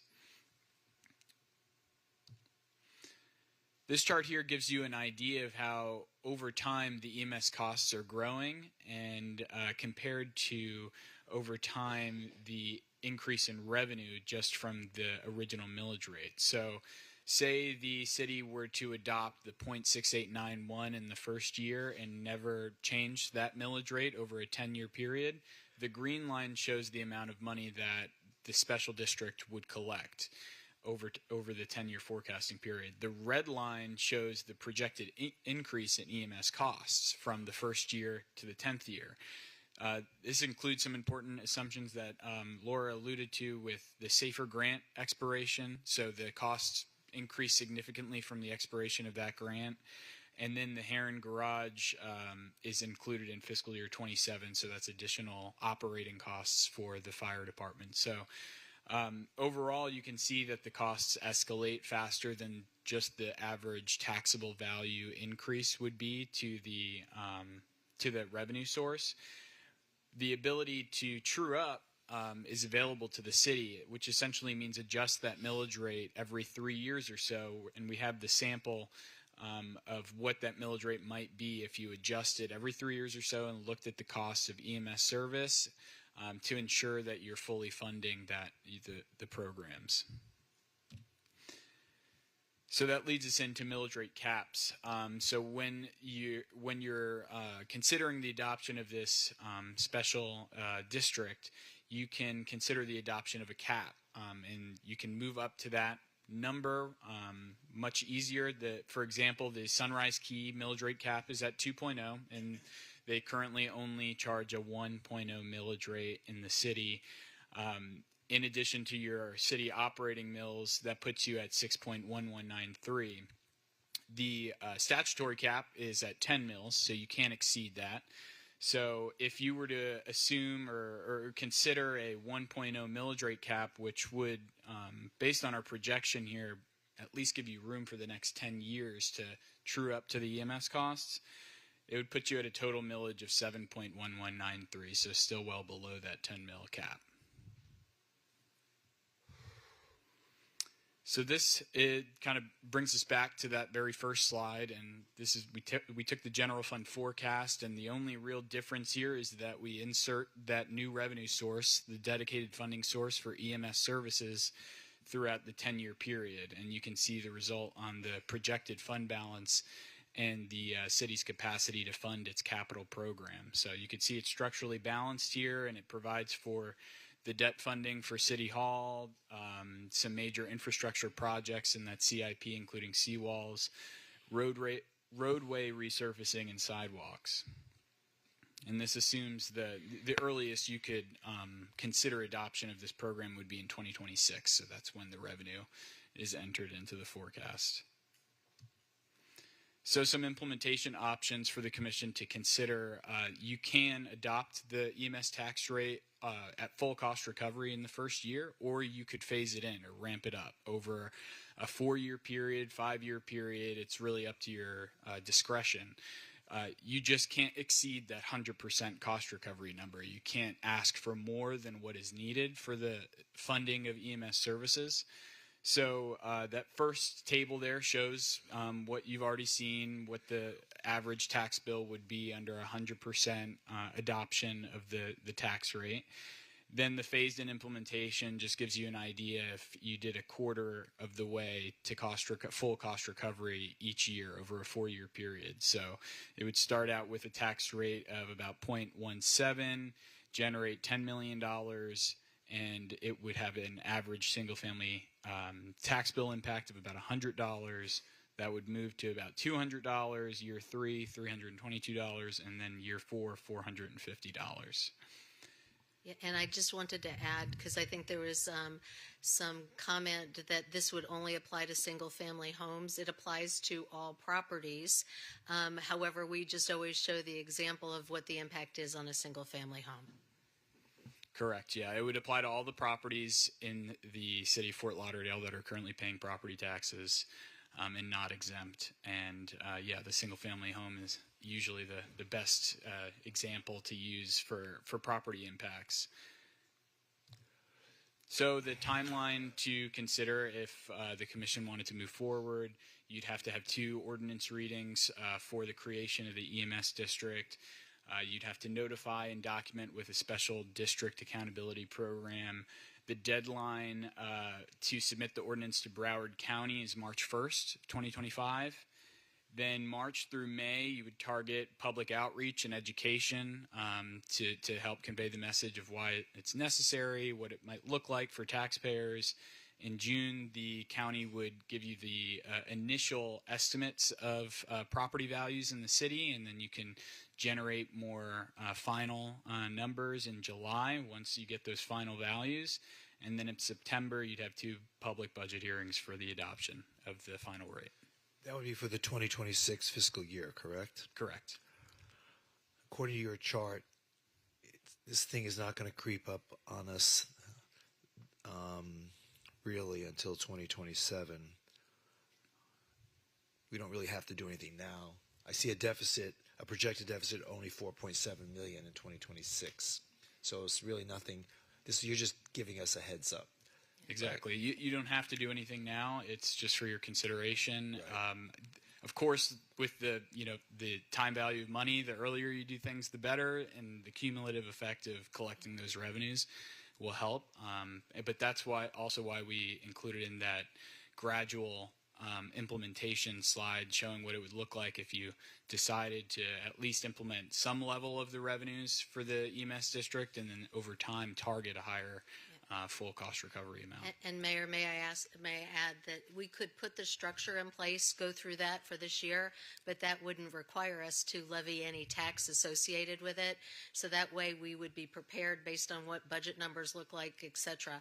Again, set up the framework, and then we wouldn't have to decide until, June or July if we actually wanted to implement a piece of that tax. Okay. Any questions of Stantec? No.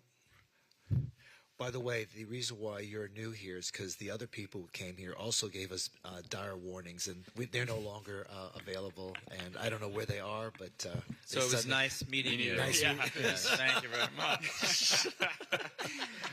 Thank you for the opportunity to talk to you. Just to give you a heads up. Okay, thank you. Don't let the door hit you on the way out. All right. Anyone have any questions or comments? Something to consider down the road? We'll certainly, give us some time to get speak to our constituents and our neighbors and see, where their minds are. But I think to set up the structure, though, is not a bad idea. I mean, I don't want to scare anybody either. Well, I know, but it all depends on how you do it. Because if we do set up the structure, I would imagine, is there a deadline of setting up that structure? Was it that July time frame? No, we'd need to do those ordinances. Is it March 1st? We have to let them know in March, right? Yeah, but again, if we're attaching any tax to the structure we set up, that would be in June of next year. Right, but if we're not going to do it until fiscal year 2027, we don't have to do it until the following year. In other words, setting up the structure, Yes, I know what you know what I'm saying? Okay. But, that's the conversation I think we should have. Do we want to just set up the structure and have the flexibility to then go further with it, which I happen to think is a good idea? Yes.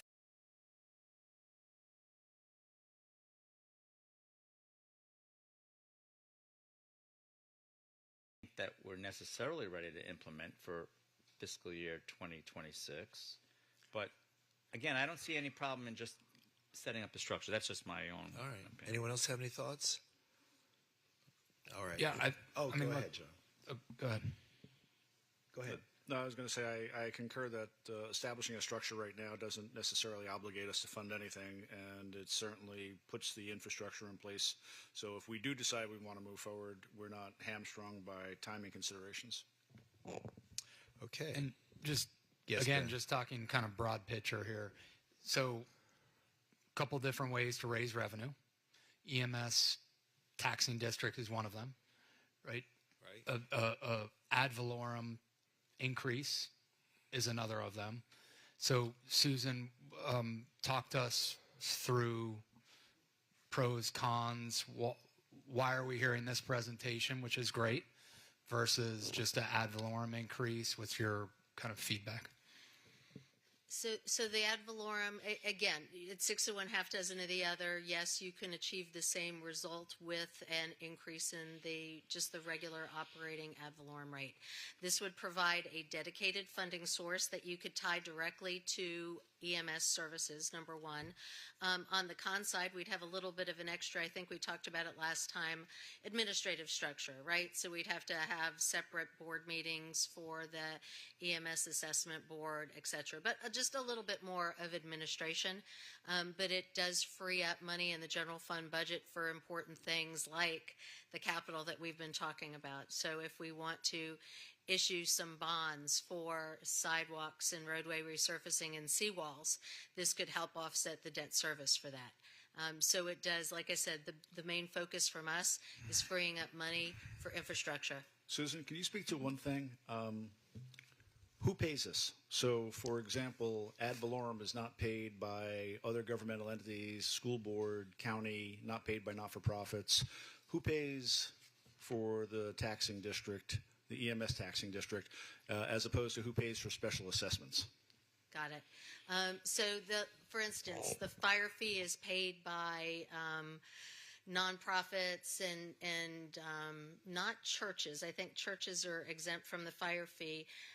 But school board does not pay the fire fee, but the stormwater fee. Right, I think we decided to exempt the churches. We didn't have to, but I think as a policy decision years ago, we made that. That was on the fire fee. The stormwater fee is paid by the churches, which the fire fee is not. Because the stormwater is actually a utility. It's not an assessment, which is a little bit different, right? Yeah. So basically, anyone who pays property taxes would pay this. So it's on the regular tax bill. But it's a separate line item, and it'd be dedicated, to that, and so you can tie that together. I would actually be in favor of us looking at making sure everyone pays this. Everyone.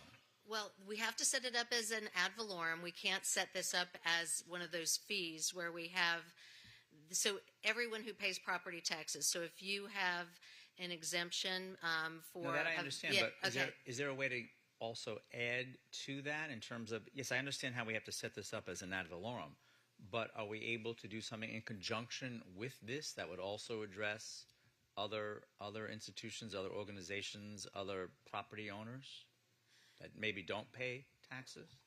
So there are agreements called payments in lieu of taxes, but they would have to agree to paying that. Those entities that normally wouldn't be subject to taxes would come into agreement with our entity to do so.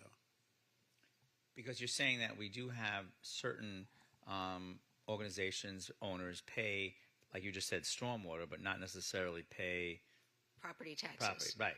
So I would just like to see us be able to explore that so that we are gaining as much revenue as possible for this endeavor. By the way, I might have missed this the last time. How prevalent is this kind of a district throughout the state and nation? So we know locally, I think the city of Pompano Beach is an example of one that has one.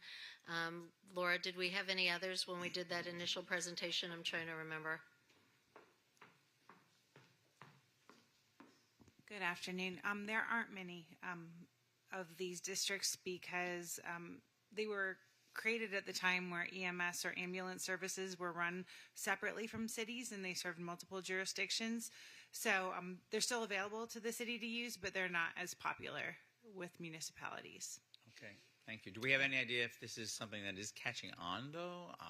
Are we aware of any kind of discussion in other cities or that they're looking at this? Pete indicated he doesn't think so, but maybe. Yeah. There was just one recent addition, Sumter County, but there haven't been a lot of additions. Okay, thank you. Thank you. Any other questions? Okay, so something to think about. So did we have direction? Would you like us to start setting up the structure or hold off until 2026? Well, like I said earlier, I think it might be important for the commissioners to go reach out to the community as well as myself and discuss it and see what the appetite is for something like this. I think that would be important. Okay. But I would rather reach out with something in hand to show a structure, to show, will we have the materials necessary? Which in essence I'm asking is, aren't we just going to be setting up the structure? But I want to make sure that we have the tools necessary to do that kind of a job in terms of educating.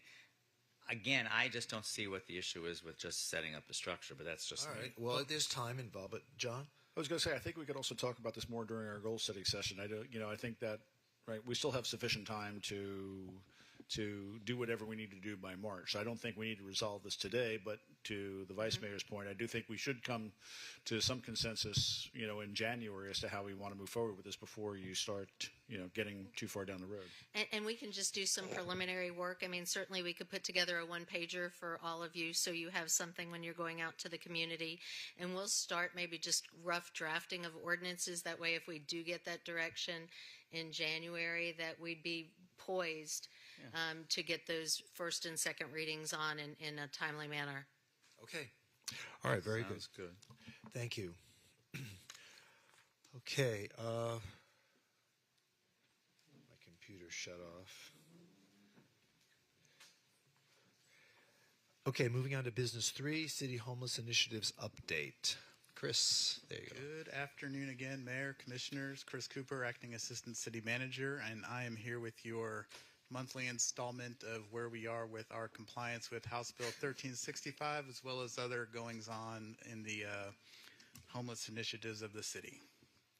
So we are about 60 days, a little over 60 days into our House Bill 1365 effective period, I suppose. So the state law became effective on October 1st, as you know. On January 1st, we are susceptible to being sued for noncompliance with the bill, which is essentially us prohibiting camping on public property.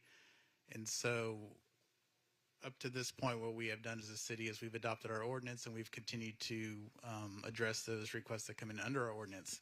Just as a reminder to everybody, what our ordinance does, it prohibits camping on public properties throughout the city 24 hours a day. So there's definitions in the ordinance that talks about what camping is and what's considered camping, as well as a protocol for what the person who is found to be in violation of that ordinance is susceptible to, starting with a notification of the ordinance and the requirements, leading into assessments to see what kind of services those folks may be interested in or need, leading into the potential for a notice to appear before our community court judge, and ultimately, if it were available to us, arrest for a municipal ordinance violation. Let's see, where's the...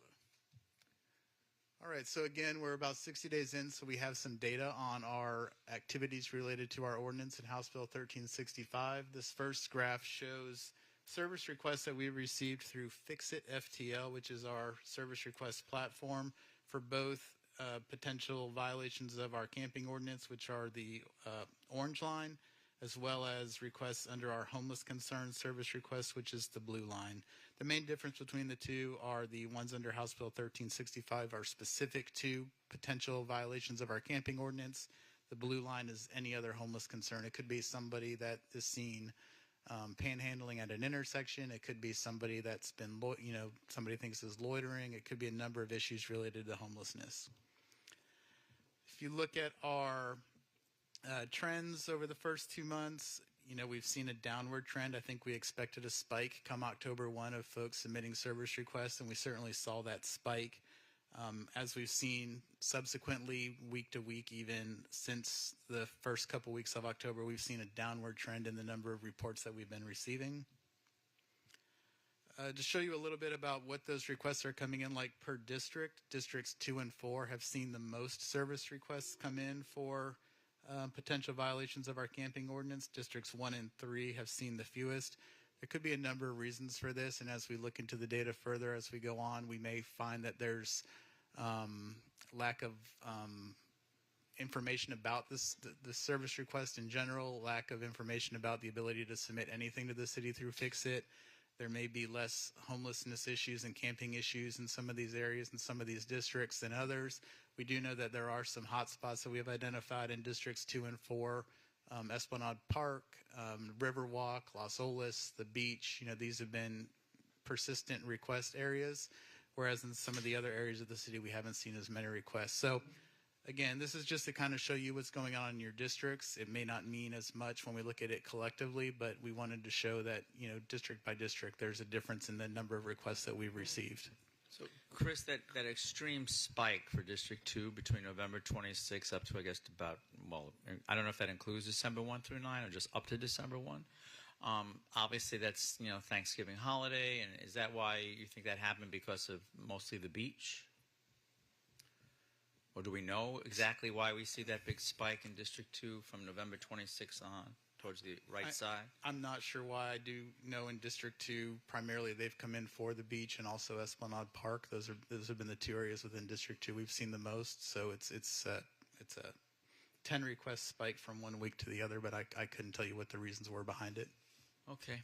If I can make a comment, I would like to make a comment regarding opportunity for making those reports from District 3.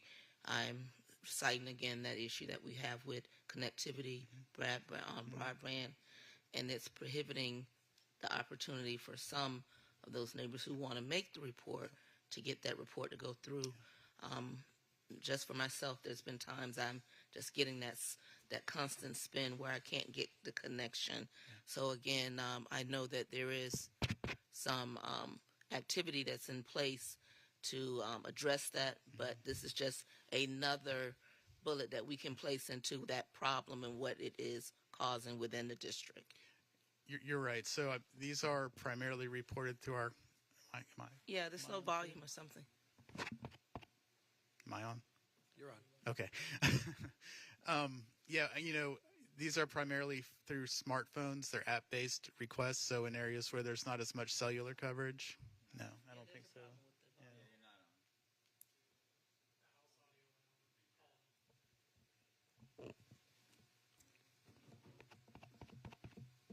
Can we keep going with them not working? Okay. For a conference? Okay. Yeah, so we know in those areas where there's less connectivity for smartphones and devices like that, District 3 is a good example. There could be an issue there. I did delve into it a little bit to look at overall service requests to the platform by district, and District 3 was below the average for most places. So it's something I think between that and just working through your office to get the word out and maybe do some informational meetings about the app and things like that in your district could be beneficial for your constituents as well. Thank you. Along those lines, there was a suggestion from one of my residents that we do more workshops, that they were well received and well attended and would be beneficial to conduct more of them. Something else that also came up in my pre-agenda meeting that I wanted to share and maybe brainstorm about is, as we're looking at this, if somebody is going to report something, I think we need to create a standard and or expectation for response time. Okay, particularly because we have a mechanism here where we could be sued by residents for not responding. I think we need to articulate what our expected response time is. I know it's going to vary depending on time of day, overnight, but if there's somebody out there camping at 9 o'clock at night and somebody reports this on Fix It FTL and somebody doesn't show up until 9 o'clock the next morning and that individual is gone, what is then our liability for not having responded in a timely manner? This is, I don't think, defined in the state law. It's certainly not defined, I don't believe, in our ordinance, is it? I don't recall that. Maybe it's something that's going to be resolved through case law, but you know, I think we should start talking about what a reasonable expectation for our residents is, and then something that we create a standard that then becomes defensible for us and that we manage towards, right? And Chris can talk a lot about that as far as the procedures we've set up with the hot team, because if they do go out and no one's there, they go back. And there's video evidence that they went there and no one was there. The state law is 5 business days, and that's where I don't know if we articulate that on the it's five business days. It is what it is. But Yep. So Chris, go ahead. Yeah, so the next couple slides will get into this a little bit, so you're very timely with the questions. So again, the state law does say 5 days to take reasonable action. Again, that definition of reasonable action is not clear, so that's probably something that will get tested and defined more through the court system. So, okay, on this slide and the following slide, we do show our response time to close the service request, and as Susan mentioned, our outreach team is going out at least 2 times to investigate the service request to see if there's any sort of violation for them to address.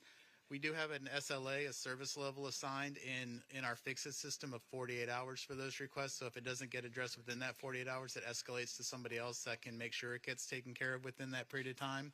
Our average time in October was 19.05 hours from the initiation of that request to close, and that actually would be the 2 inspections within that 20 hours. So when the outreach team gets a request, if they get it between the last time they're working that night before until the next morning, they're out about 4 o'clock, and they're taking those overnight ones about 4 in the morning.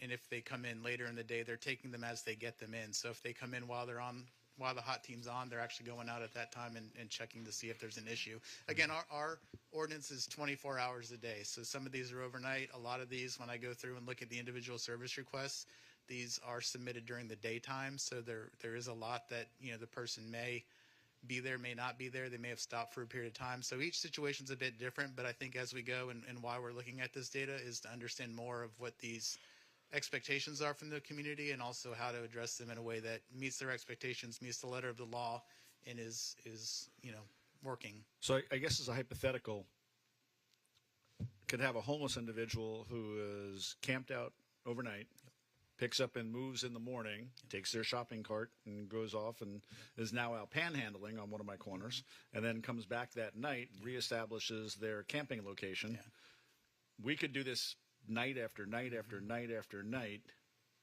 as long as they're moving during the day and then they're going back that night again. They could permanently camp out in that location in perpetuity as long as they move at some point and then come back. So potentially, and that's the difference between what your expectations are and what your constituents' expectations are, and us abiding by the state law. So on the one hand, I can say that we are complying with the state law and our response time and what we're doing. These are the discussions that we've had at our town hall meetings, and I'm sure we'll have with you all as a commission going forward about what those expectations are as a community and how we best respond within those expectations. So again, that's why we've been collecting the data and why we're bringing it to you so we can have these conversations. Yeah, and combined with some of the things, obviously compliance with state law is what's in our face come January 1. We have longer term initiatives that we have in the plan that would create more shelter beds and more transitional housing. So we have places to put these folks, and Chris is going to talk about those too in some of the slides coming up. So again, between this slide and the next slide, I think the takeaways are, we've gotten a lot of requests, which you'll see between these two. We've responded to those requests within the state law in a timely manner, and we've got data on the outcomes of those. So all of these things are things that we'll take back and evaluate, again, in terms of the effectiveness of what we're doing and the expectations of the community and compliance with the state law. So we are seeing a lot of people that when they're engaged by the outreach team, they're taking that first option of saying, fine, I'll pack up my things and move along. And that's something the ordinance contemplates. We don't know, but one thing we'll need to delve into a little bit are these repeat interactions. Are we dealing with the same people and over and over again that are just moving up and down the block and packing up and going every time? And whether or not we want to propose a way to address that in a different way. We have referred people to services. It's been a limited amount, but we have had people that take us up on our offer for services. We've issued a couple notice to appears to community court. We've done some transports with Fort Lauderdale Fire Rescue because somebody needed medical assistance. We've had several that weren't on public property. I know when we talked to you all earlier or this week about the presentation, we talked about there was somebody that submitted a complaint because there was a tent on the beach, and when our outreach team went out, it was that there was a person or a couple or a group that had a tent and they went out and set it up to watch the sunrise. So again, we're responding to everything, even though everything may not be a violation. We did host 3 town halls. I think this is what Commissioner Herbst alluded to, is us getting the message out and having these meetings about what we're doing as a city and what the expectations are of the community. Our first 3 town halls were between October 22nd and December 5th. We had one at the YMCA on Sistrunk. We had one at the United Way on South Andrews, and then we had one up in District 1 in the Beach Community Center near the Galt. Overall, we had 125 attendees, so the turnout was pretty good for the town halls. They're made up of residents. We had service providers through various homeless-focused organizations, faith-based organizations, and business owners, so really a well-represented group of people that came out to those meetings. We did pick up on some themes. What we did at these town halls, we presented information about the ordinance. Our city attorney's office came out and did a great job sharing the ordinance and the state law for the group. We talked about our Fix-It platform so that people were informed about how to submit service requests under our Fix-It FTL app. And we talked about the things our neighbor support division is doing, such as community court and our homeless outreach team.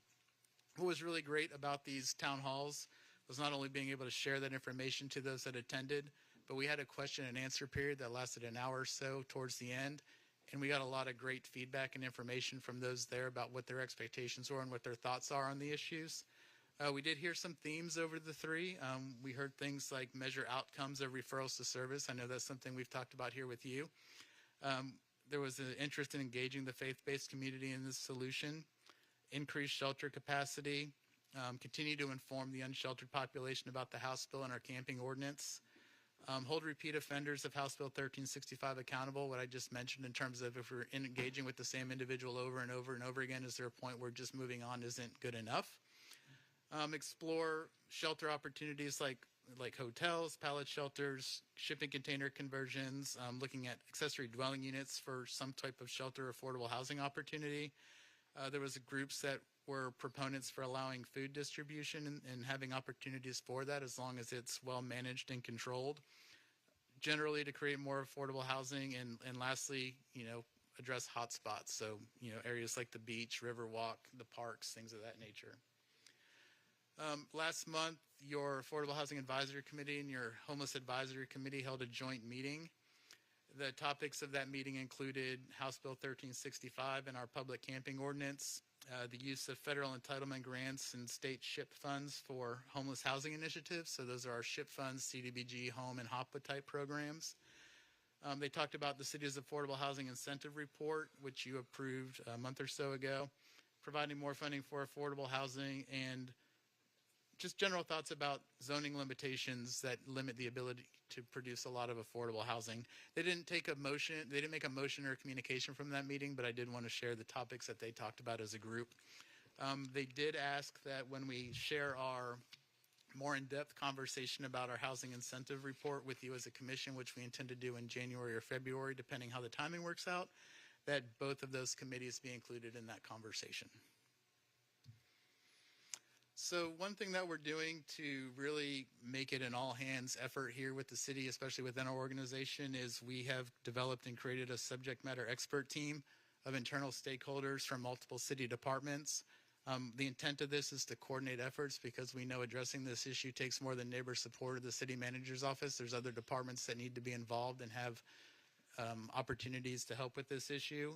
So to do this, we created a core team of neighbor support, community enhancement, police, fire, parks, recreation, housing and community development, and strategy and innovation to review ideas and initiatives, whether that comes from the community or you as a commission or we think of them ourselves, and to make recommendations after vetting those to move forward. So this is really a group that's involved in some facet of responding to homelessness or the issues that come along with homelessness within the city.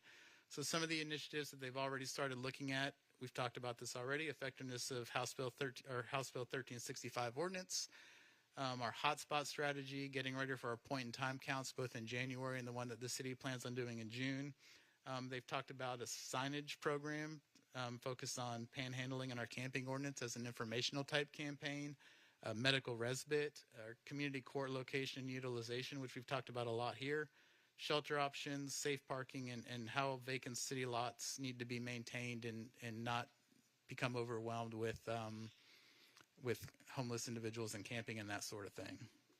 So I wanted to share that because that's one way that as a city we're trying to break those silos between departments to come together to form a solution to a lot of these issues that we're faced.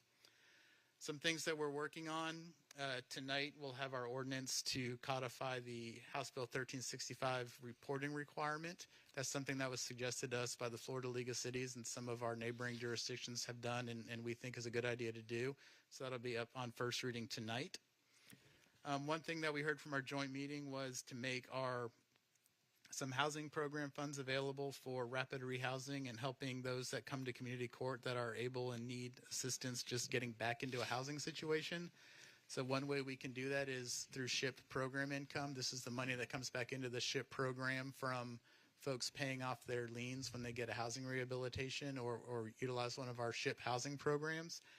Instead of our normal allocation, which has to go through a coordinated entry system and a process to get somebody into rapid rehousing, we can actually use program income. So if somebody comes to community court and has a need for that rapid rehousing, we can route them right through to our HCD department and get them into a situation for housing. We've got about $45,000, $50,000 in program income right now that could house 8 to 10 different households a year. And so that fluctuates up and down depending on how much money we receive, but it's a way for us to utilize funds that we have as a city to address more of an immediate need without going through a long, protracted process to help somebody get into that rapid rehousing situation. We've requested a Bloomberg Harvard Fellow. This is a graduate of a Harvard Master Professional Degree program. They will provide us that person for a 2-year fellowship at no cost to the city.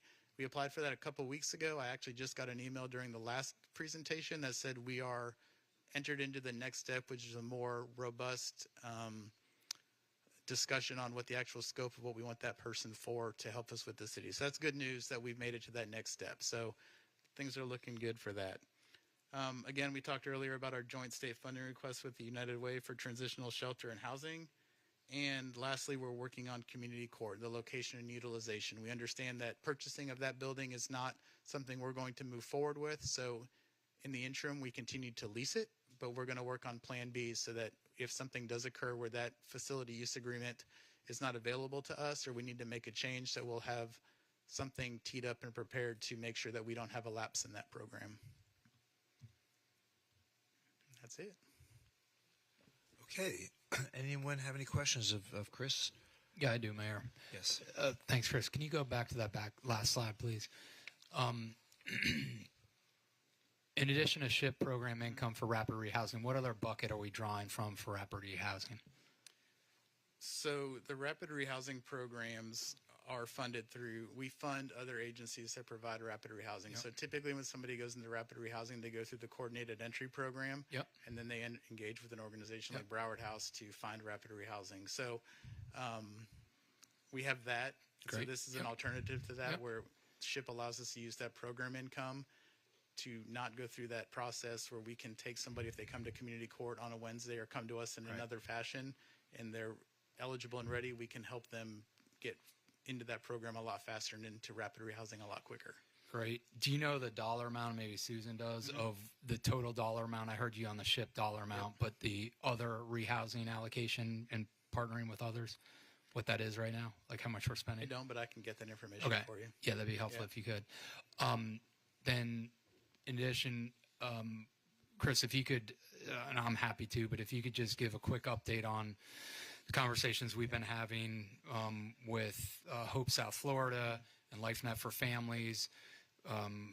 We asked them to submit some proposals. If you can give the commission just a quick update and me, what are they proposing? How could we possibly partner? Yeah.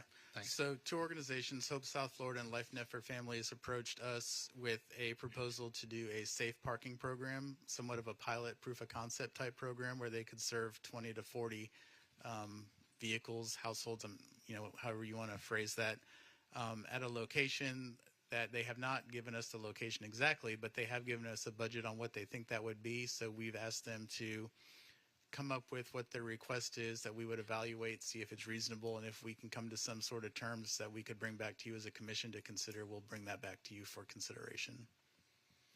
Yeah, thanks. And if I was understanding their proposals right, they were partnering with faith entities and having parking locations, service providers at those faith communities, churches, and so forth. So part of the evaluation, aside from just their funding request and what we could possibly do to make that a reality, is we'll have to look at the locations that they present to make sure that they conform with the requirements that we have for those types of activities, that they're not going to be impactful to the surrounding communities, and that they are going to be more of a positive experience, not only for those that are living around it, but those that are using the site as well, so that everybody wins in that situation. So there's a lot of evaluation that'll need to go into those proposals to make sure that we're doing the right thing. Right, and this would be wraparound case management support at those sites as well. Correct. So I want to lift this up to the commission for feedback or reaction as we've got to take a long-term approach of more workforce and affordable housing and building more, I think.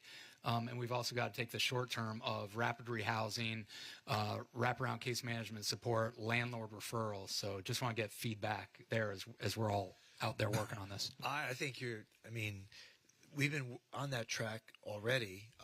We continue to look for opportunities for affordable housing projects. I know that there are a couple in the pipeline. We're still looking at Broadview. And as far as rapid transitional housing, we're just trying to figure ourselves out on that. We don't have a location necessarily. We're looking for funding. I keep reaching out to private partners to see what kind of funding opportunities there may be. I'm still working on that personally, but I know we all are. And we're waiting for the county. It's like it's time to pony up. And so if anyone has any influence on the county commission that can help spur this conversation along, I don't know. Today, I think, is their commission day, correct? So I don't know if they brought it up again, or do we have any county commission watchers out there?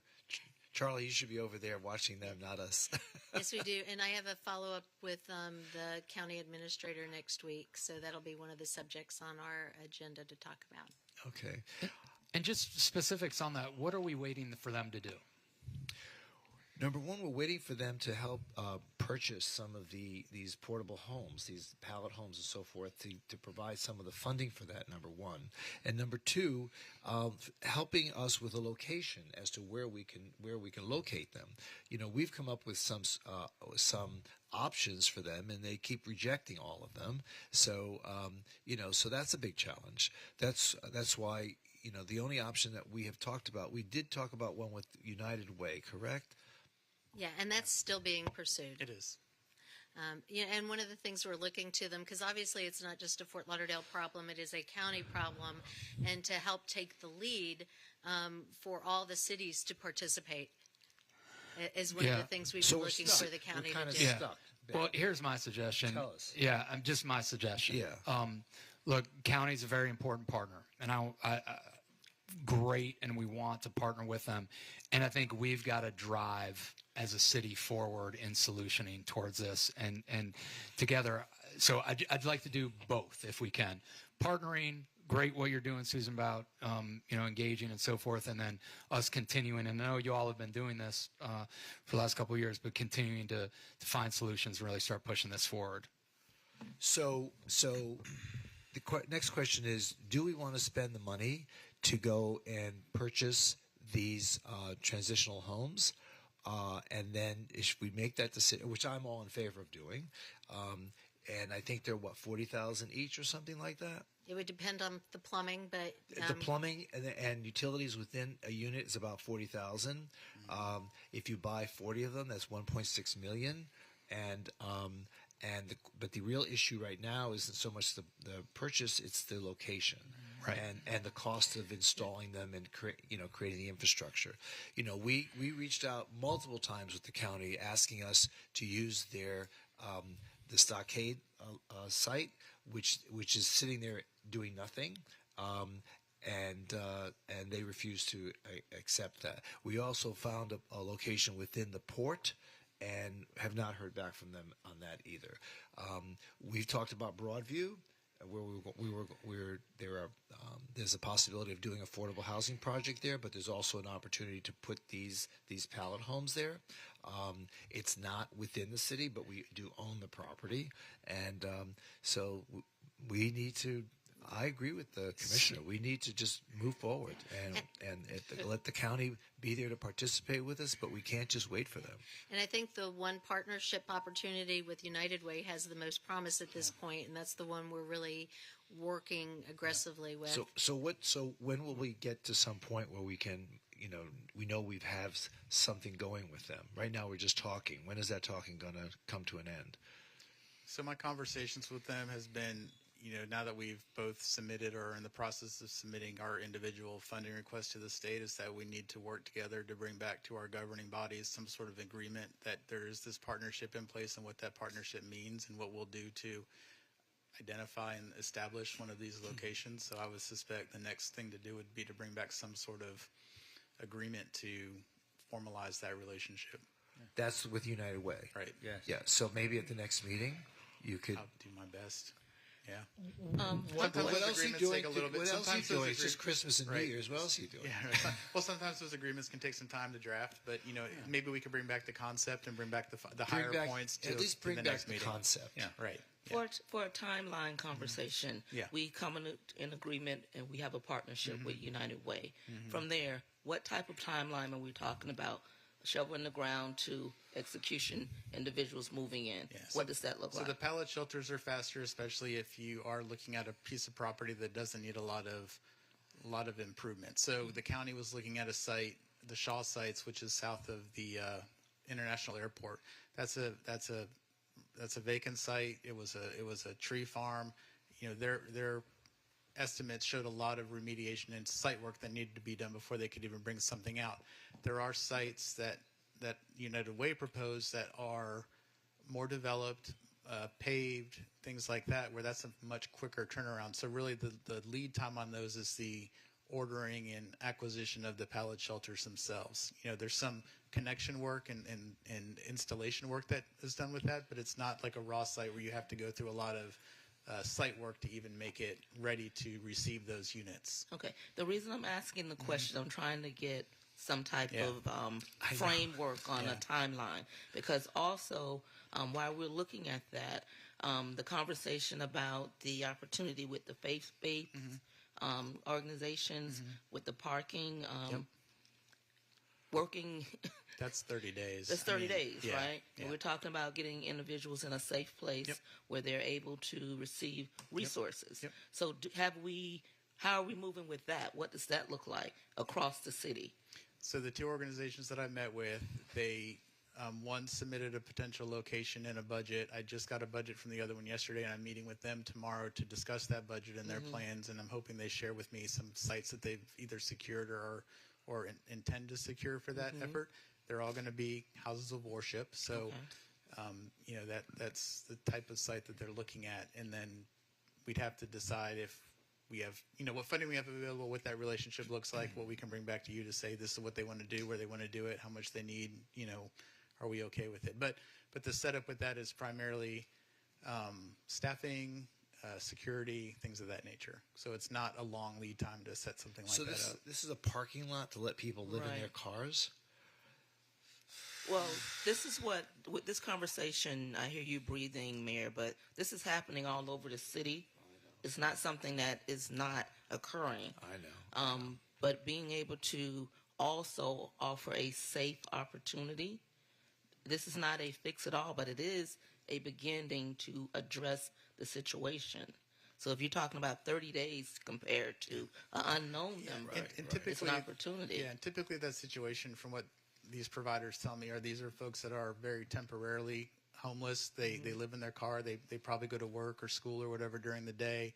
They're forced to live in it for whatever reason. So they'd be candidates also for that rapid rehousing money. But the intent, as Commissioner Sorensen said, is to make sure that whoever operates it is also providing case management, so that the intent is that they're not living in that situation for a long period of time, that they're on a fast track to get out of that situation into some sort of housing. So we can potentially assist with that too, with rapid rehousing, but it would be important, and we'd need that provider to also have case management attached to it, or it wouldn't be worthwhile. Right, and also with that, even location being convenient for whomever throughout the city, close to where they work or close to the school that the children are attending. Because most that we see in this manner, they are individuals, are families, and they do not want to be separated. They don't want to be in shelters because of whatever reasons. And this is an opportunity, again, to get them on the fast track of having rapid rehousing. Okay. Mayor, I'm sorry. Yep. Go ahead. No, just to answer your question, Mayor, the county last met on December 10th. They're on winter recess. They'll be back on January 28th. So what's your point? No, I'm answering your question. You want to know if they were meeting today? Yeah, okay. They're not meeting today. Okay. And January recess 28th. for a month and a half? Is that a month and a half? How come we don't have that? Charter. Well, I know.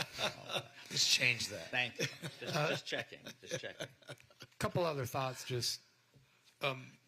So I have concerns with pallet homes. A pallet home is not the highest and best use of a property.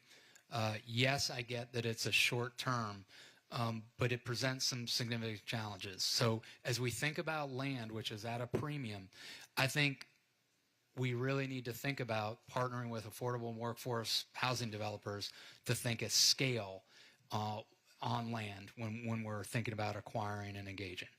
So I'd like that to be part of. I'm not privy to the discussions with United Way, but I think that's an important option, and not be monofocal on pallet homes. Yeah. And I think the purchase of like an existing hotel or ACLF is one of the things that's in the mix. That's more. I think it's just more appropriate. And you're absolutely correct. The question is, what is the availability of hotels or motels? Absolutely. I mean, agreed. It's not really that we don't have that many options. But to everyone's point, we need to just do something, right? And let's move forward with it. Okay. Go on. A couple other thoughts. Yeah, go ahead. Go ahead, Commissioner Herbst. So a couple of thoughts. So yeah, you're not going to touch a hotel for under $20 million. So just order of magnitude is just not feasible for our budget. So that's really going to require some significant funding from the county and or the state. But they only give $1 million, Joe. Exactly. When we first started talking about pallet homes, it was in response to the state's new legislation, anti-camping, and setting up, the homeless encampments, which would be temporary, 1 year in nature. But, as I understand, this seems to be shifting away from that homeless encampment towards more of a permanent solution. And, one of the things that made the homeless encampment sort of tolerable was that it was temporary. The thought that we're going to create a permanent homeless village of tiny homes, to me, is unacceptable. I don't want to look at any neighborhood and say you're going to be, inundated with a tiny home homeless village, in perpetuity. I don't think that's a fair solution to ask our neighborhoods to have to absorb. So I'd like to understand, just when we set these things up, if we were to set these things up, what would be our expectation, separate and distinct from the state statute for temporary homeless encampments? And then secondly, those homeless encampments had certain restrictions about proximity to children and things of that nature, whereas these tiny home villages don't seem to have it. And my third question is, how does that fit within our zoning? So, clusters of tiny homes, it almost sounds like an RV park, and I don't think we have zoning for RV parks. I think I have the only RV park in the district, which we just got sold and is getting shut down. So, pump outs for these things, sanitary, how does all this work? So how do we contemplate this? Maybe this might be, again, more of a land use kind of a question and also just a policy sort of issue. And we have a good land use person right there. But as far as in my mind... Should happen to have one right over there who knows a little something about land use. And we got another one over here who's got some land use background too. But Chris and I have had this discussion many times. In my mind, the pallet shelters is like a 2 to 3 year program while we're getting a lot of these affordable housing, more permanent things in place. I think. But I apologize. So when we say 2 to 3 year program, so again, when I go back to what was envisioned under the state's guideline is that it was a multi-year program, but it had to move every year. So, right. Or you could extend under that. But the idea was you're going to go to a neighborhood and say, look, we're putting this in your neighborhood, but you're only going to have to tolerate this for a year, and then we move it off to somebody else's neighborhood. We spread the pain around to multiple neighborhoods.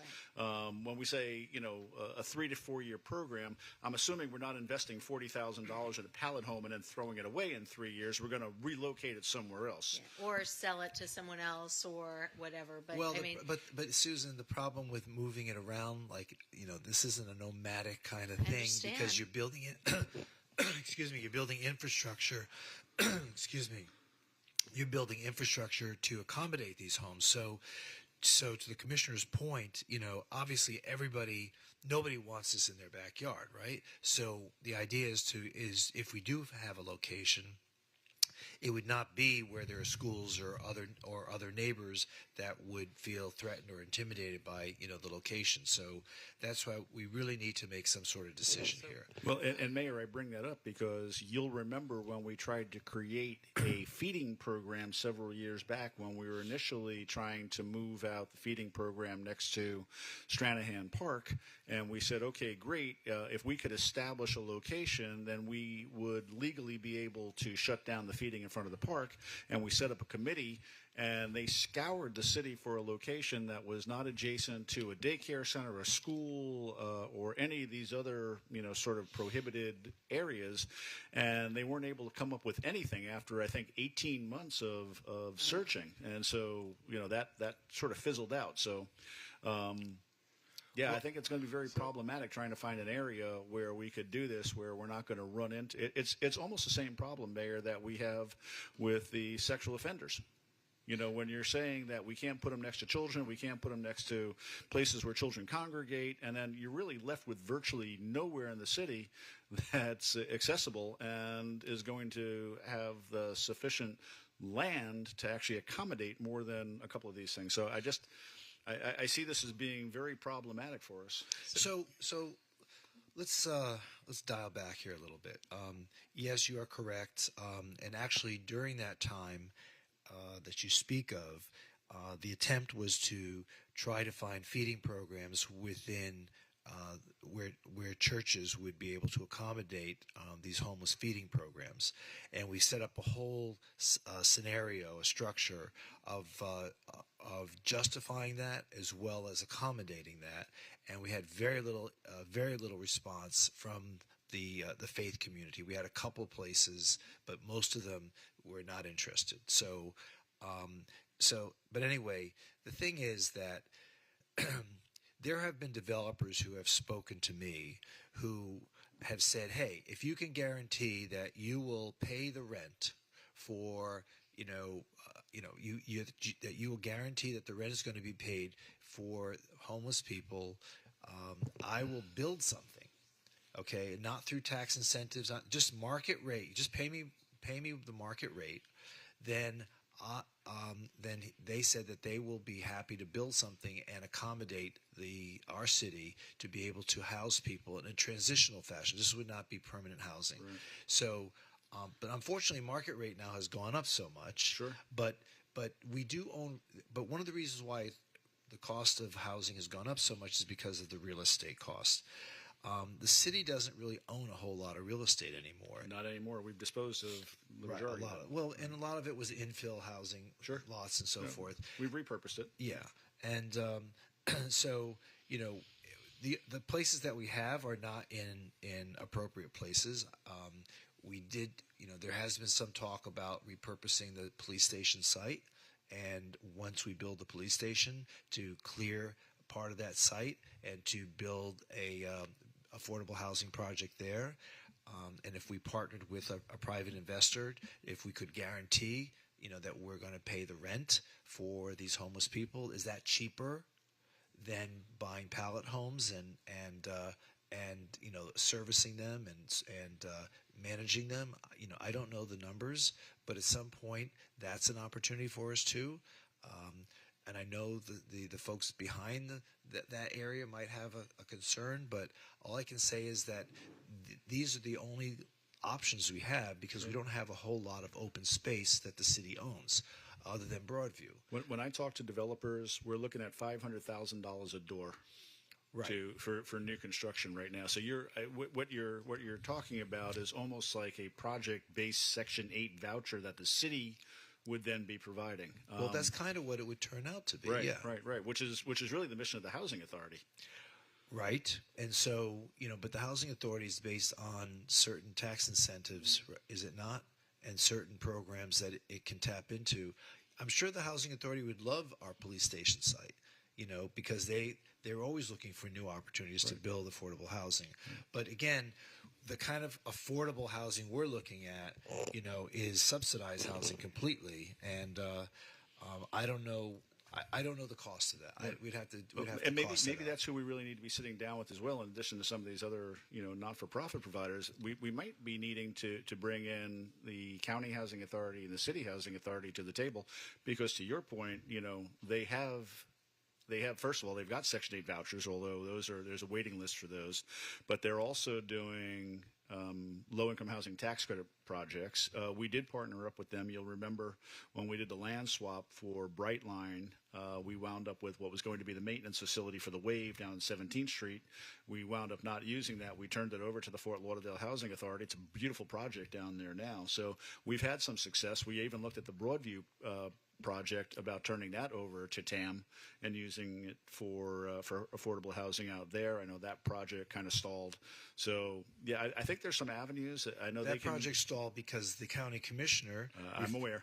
I wasn't going into the whys. It just that it did. Say it. Put it on the table. The county commissioner didn't want. He was arguing that his constituents didn't want affordable housing in their neighborhood. Well, you know what? At some point we have to accept the fact, affordable housing is not, look at that project you just referenced. It's a beautiful project. It even has a piece of artwork on the front lawn.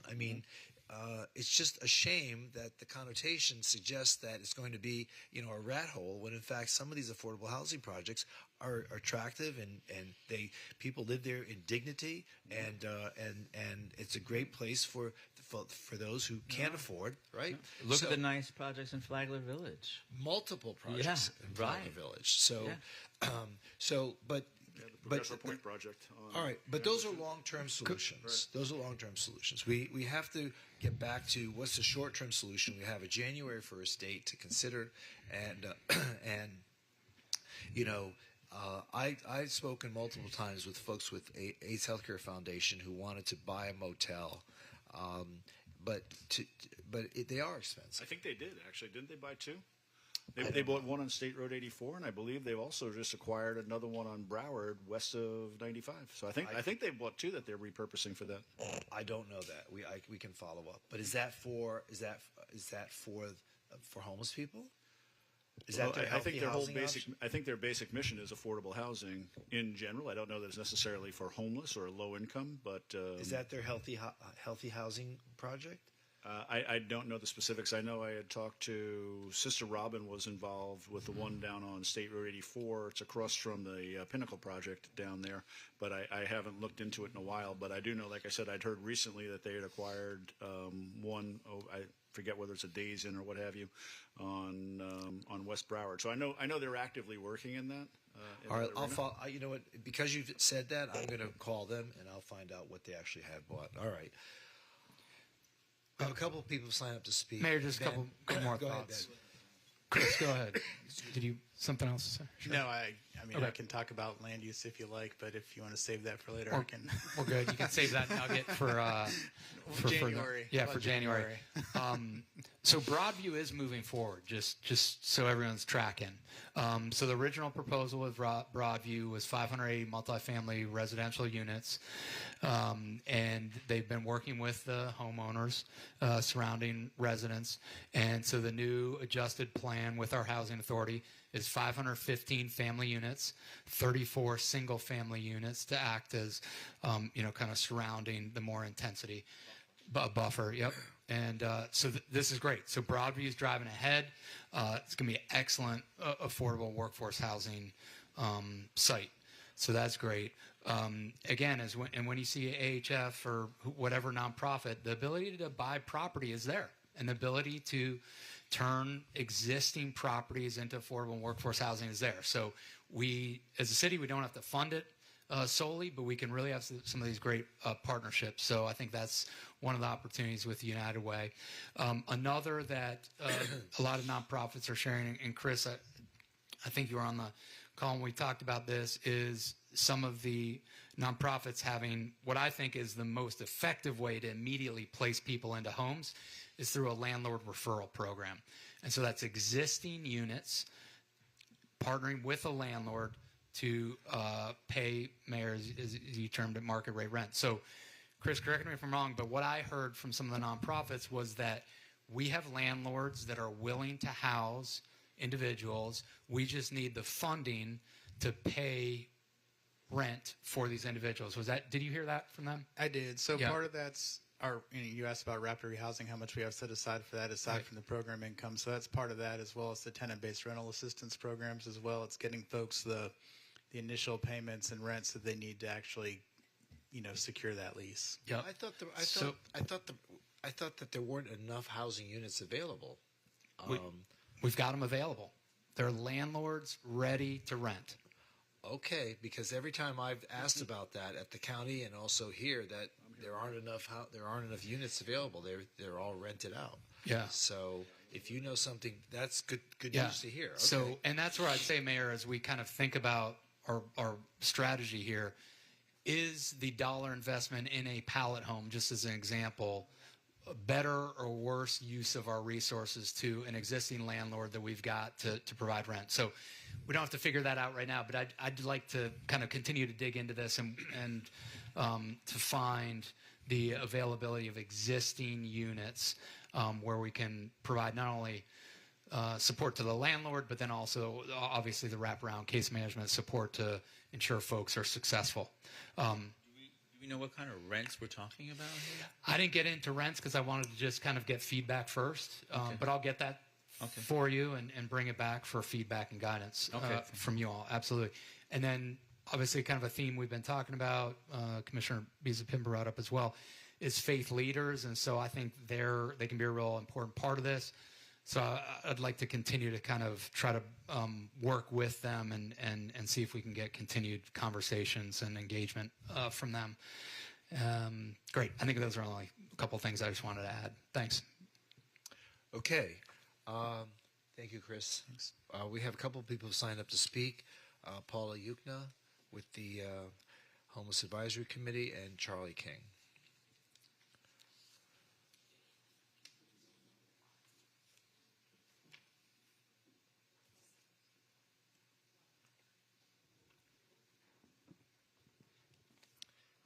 Good afternoon, Mayor, Vice Mayor, and Commissioners. As Chair of the Homeless Advisory Committee, I want to let you know that we have listened to and gone over everything that staff has presented to you, and we agree with all the recommendations. I personally want to commend Chris Cooper and staff for all the work they are continually doing to help the City of Fort Lauderdale find solutions for our homeless population, and we want to help with those solutions. I would also like to ask that due to the circumstances of House Bill 1365 and the ongoing need for homeless services in the City of Fort Lauderdale, the Homeless Advisory Committee requests a one-year extension so we can continue our work on the mission and objectives of this advisory committee. Thank you. When is the sunset date? Not till June. Okay. All right. Thank you, Paula. Any questions? Nope. Thank you. Thank you. Charlie. I'm surprised to hear more about this commuter lot sort of thing. I mean, I guess it's good that it's not in the middle of downtown attracting people from outside the city, but now you're putting it into these neighborhoods. Wasn't Hope South Florida the one that was doing the problem in South Middle River where the whole neighborhood was having a big problem with the showers and all that stuff? Sounds like you're just going to do more of that, but living in your cars.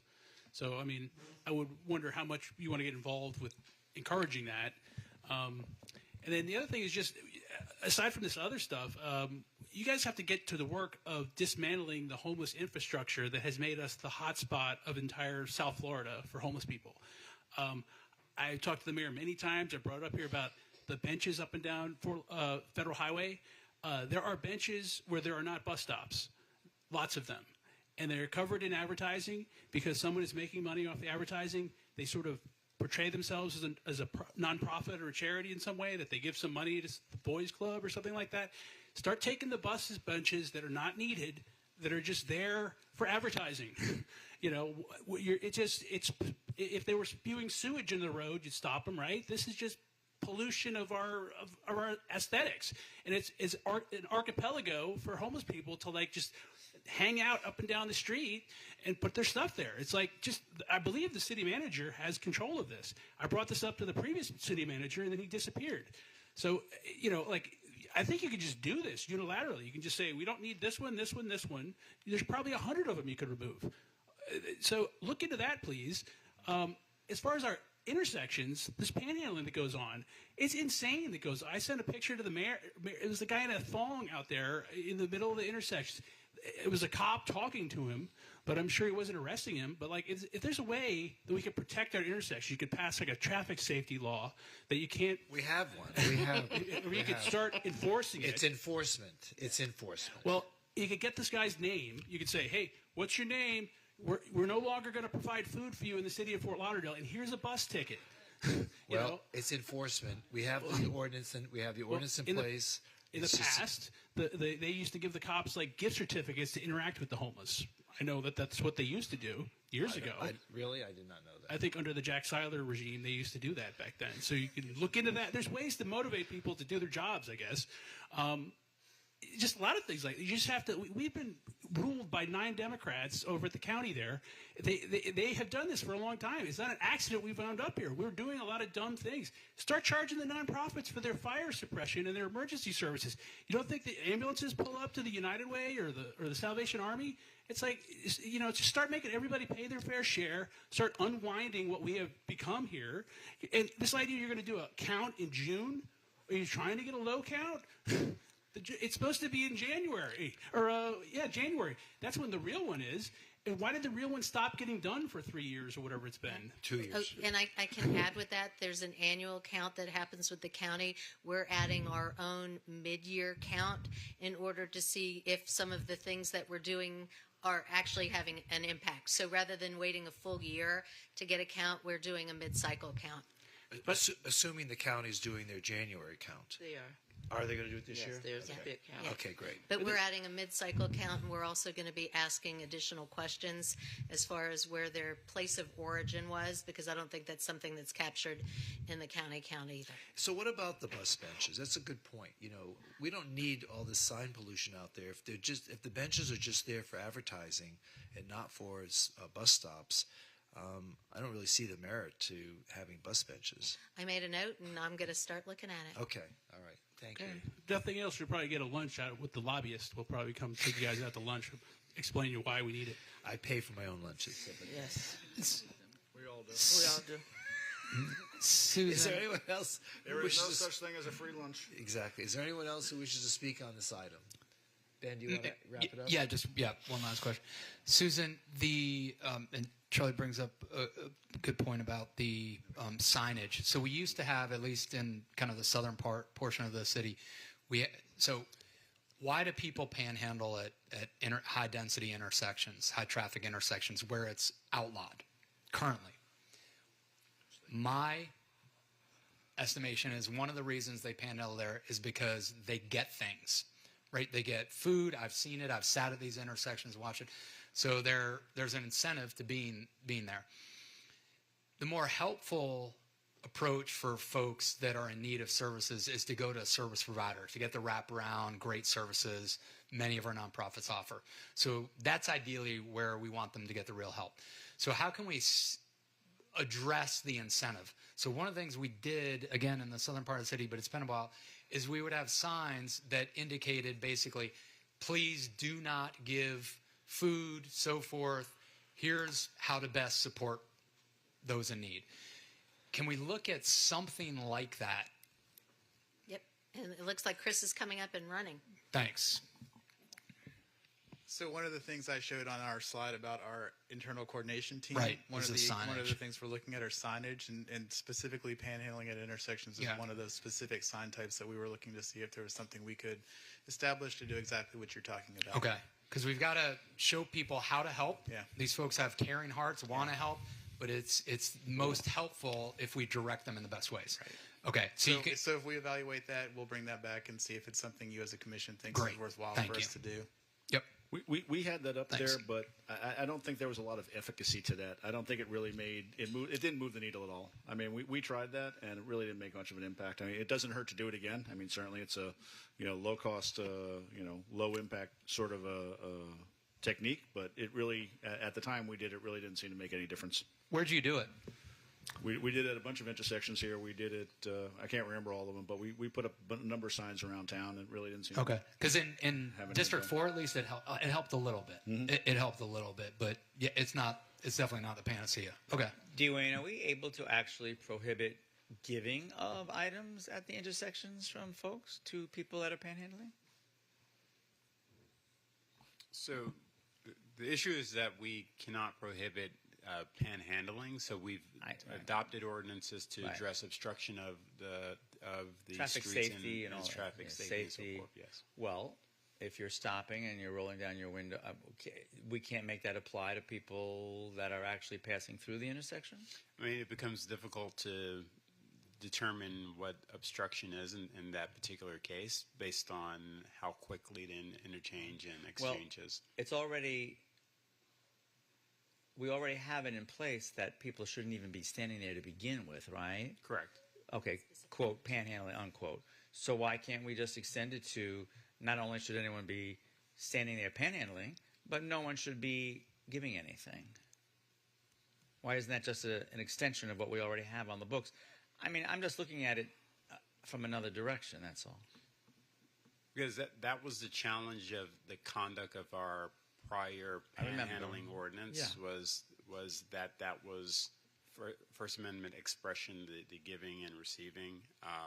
And so we dealt with just the public safety end of it. We can take a look. I think we've tightened it up, but I think if the issue is on both sides of those particularly high impact intersections that we've identified, if those still remain an issue, we can look at how we can tighten it up a little bit more. Okay, I'm just trying to. So the standard is not that you can't ask for money, but you're not allowed to do it in the intersection obstructing traffic. That's correct. Okay, so that's the measure. Okay. That's correct. Okay. Okay. Anything further? Okay. Thank you. Let's move on to business 4. This is a discussion, an update on the New River Crossing 2024 summary. We all need to stand up. You know what? Am I clearing the room? Let's take a 10-minute break. Okay. Everyone say something. Thank you. What are we doing? 5 minutes? 10-minute break. 10-minute break. Yeah. I was losing my audience here.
Okay, our conference meeting will now resume.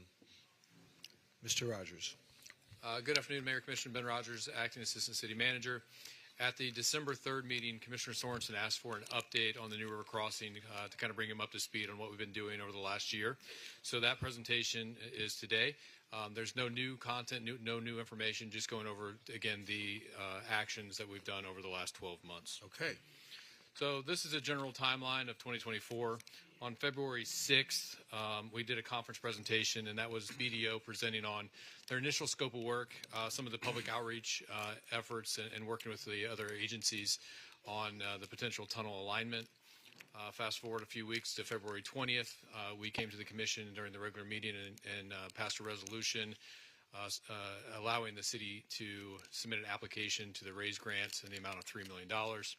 We found out over the summer months that grant effort was not successful, but we will continue to look at grant funding opportunities. On March 5th, we had a conference presentation from BDO. They talked about the initial alignment of the tunnel, the station configurations, and just had a dialogue with the commission about where they were in the process.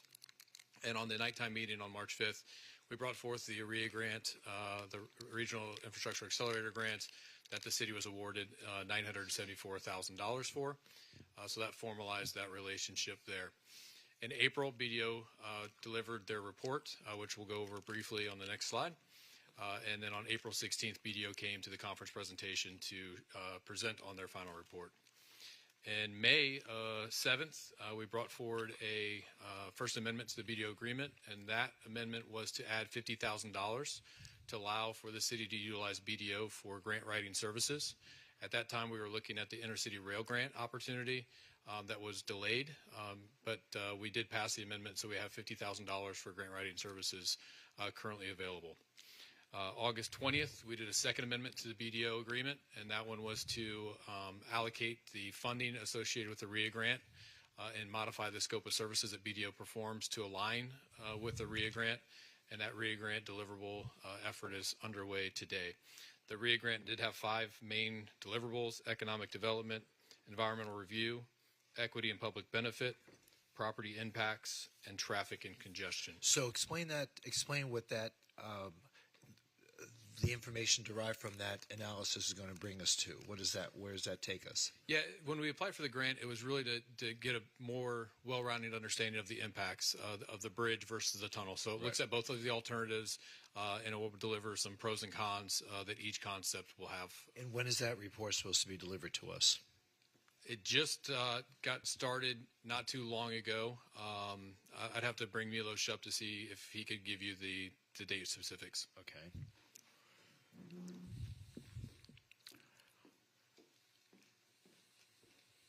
I believe that Milos Majstorovic is acting director for the city's transportation and mobility department. I believe it is within the next 12 months or so that we should have that back. Okay, thank you.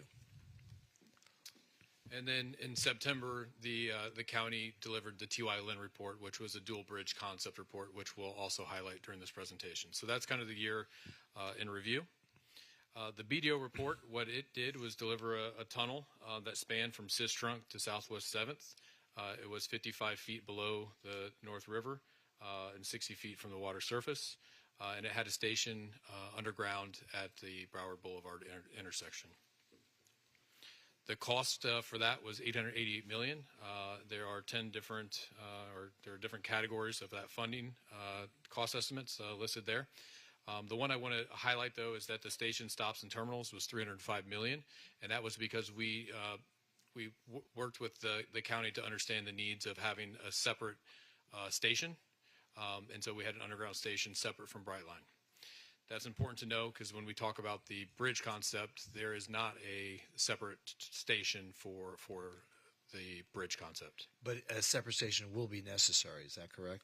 I think the county is still working on determining where that station would go, if it's at that Brightline area or if there's a different area in the downtown. But that is one of the things that makes this kind of an apples to orange comparison. Okay. So the TY Lynn report, I highlighted the 2 intersections that the tunnel kind of impacted, Southwest 7th and Broward. You can see that the TY Lynn bridge would start immediately south of the Broward interchange and go up to, I think it's 46 or 48 feet at the water. and then come back down. There are some roadway impacts and some other impacts to the downtown community associated with the bridge. As part of the report, they provided some conceptual renderings. I just put a few of them on here for your understanding and reference. You can see that there's two different bridges. One is the lower level bridge that is focused on the freight rail, and then there's a elevated line that is for the passenger service. The cost estimates associated with the TY Lin report range from $336 million to $546 million. And that's because they used a cost estimate range that has a minus 20% to plus 30% factor to get that range. And as noted earlier, if you see the 20 category station stops and terminals had a $0 figure with it.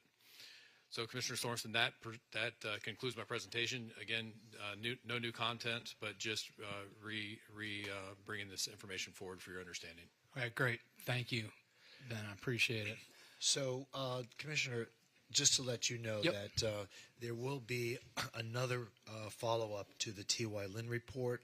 Our BDO folks have been tasked with coming up with a response to the feasibility of this plan going forward, and there will be quite a bit to inform both commissions, ours and the county, as to the feasibility of the kind of plan that they want to put forward. So I was apprised of a little of it today, and it's very eye-opening. It's almost like it would be virtually impossible to build this bridge approach that the county has put forward. So, in what ways, Mayor? What? Like, for example, well, let's go back to the. Let's go back to. I don't know if a slide really gives us any help here, but so, for example, in order for them to construct the bridges, they have to build a temporary bridge. The temporary bridge would be to the west of the existing area, be out of the right of way. Okay. When you go out of the right of way, what do? You're going to now require taking up space on the ASI symbol project that we just approved, and it would also have to come across city-owned property that's right smack in front of the historic district. None of the costs for that have been incorporated in their proposal. Okay. And there would be significant costs in terms of eminent domain in order to be able to accommodate just that part of their plan. So stuff like that is going to have to be fleshed out, and it will continue to increase the cost of their plan. Another thing that we keep forgetting, and is never part of the conversation, is the fact that the life expectancy of a bridge is about 50 years, I think they said, Ben. And I'll have to call you Mr. Rogers and Commissioner Sorensen. They don't want to confuse anybody, but. And whereas the tunnel would be anywhere between 100 and 125 years. So if they're looking to replace that bridge in 50 years, they're looking at $2074, which would probably be in the billions in order to rebuild the bridge according to the needs of the city at that time. So, I mean, this is all part of a continual conversation, and we're still working on possible vendors who would be willing to step forward with an unsolicited proposal that they could submit to FDOT and/or the county to see how we can move this project forward. Unfortunately, a lot of the work that we have been doing, building relationships with the U.S. Department of Transportation, now have to be rebuilt because there's a new administration. But the fact of the matter is, when this subject of the tunnel first came up, we were dealing with members of the Trump administration. So I'm not sure if any of those folks are coming back to transportation or if there'll be a new set of people. But we'll certainly find our way back into the department in order to proceed with our request for federal funding or federal participation in the funding of this project. So I just wanted to give you a further heads up. Okay, thank you. That's helpful to know. I mean, just adds concerns in my mind to the bridge option. So BDO will come back to the commission maybe at the next meeting to present their more detailed analysis that I just talked about. All right. Okay. Thank you. That's helpful. One of the other major challenges with this project, bridge or tunnel, is funding. And in talking with Ben, we've got to get aggressive in going towards funding and specific towards funding. So one of the great opportunities is the Federal Rail Administration. They have a $1.1 billion grant project available to rail projects that our project would likely fit, which many projects would not. So this would allow us to possibly get significant dollars from the FRA towards this project. And Mary, as you talk about working with our federal partners to drive that, I think we've got a really great opportunity. And that's just one significant federal bucket. There are other federal buckets as well that we can address and engage with concurrently. Ben, do you want to respond to that? Because I think we discussed that at one point. That source of funding. Yeah. So the $1.057 billion opportunity was the intercity rail grant that we talked about last spring. Right. That notice of funding opportunity was delayed, and it came out in this fall. And part of the requirements is that you have a project sponsor, which in this case would be Broward County. You also have to have a local match of 20%, but there is a substantial funding source there. We did reach out to the county to see if they'd be willing to partner on an application with us, and unfortunately they weren't at this time. They had concerns that it appeared to be too premature for a project development phase, given that the locally preferred alternative has not been selected.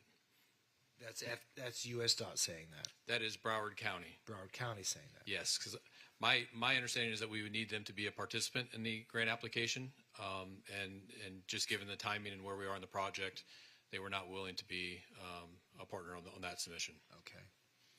So I knew we had some history on that, Ben. So yeah, no, great. And my understanding is though we missed this deadline, we are still able to apply for future deadlines. So the likelihood that still significant dollar amount would be available is still there. The local match, when we think about local match, the definition of local match is basically any entity other than a federal government. So that can be county, state, city, and or a combination there within. So the opportunity for us to really drive this forward from a financial standpoint is there. Now, what it's going to require is significant partnership with Broward County, which absolutely is the right way to go, and I think we can get there. So I think the helpful piece where we are now to really start driving towards getting grant funding is one, I want to revisit our resolution, and then two, think about the providing asking staff to provide cost estimates for some of the initial technical qualifications and design work that are necessary for any of these substantive federal grants that we would have to go for. You have to do a little bit of work up front to show that this is a feasible project. So I think those are the two things I'd like to kind of address, if that's fair. Sure. Yep. So in what context would we find ourselves doing that? Are we? I mean, the county is. We're working on parallel paths, but we haven't intersected yet. Right. So the county is still working on their bridge approach. We're still focused on the tunnel approach. I would like to ask that one of you propose a resolution that we be able to vote on and to reaffirm our position that we want to move forward on the tunnel approach. And I don't know how you all feel about that, but it'd have to come from one of you to direct the city staff to perhaps maybe to even do a walk-on tonight. I think we need to, the election's over. We need to let the county know that we're still moving on that same path, and I think that I continue with my conversations with our county commissioners.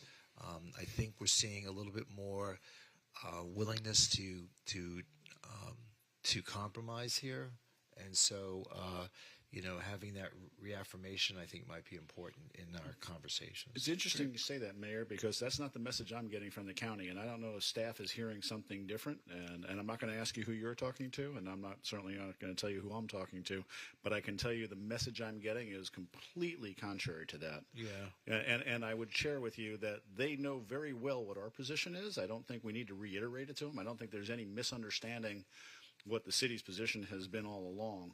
There's two things that I would think. What's that? First of all, the county is moving forward full speed ahead with a bridge.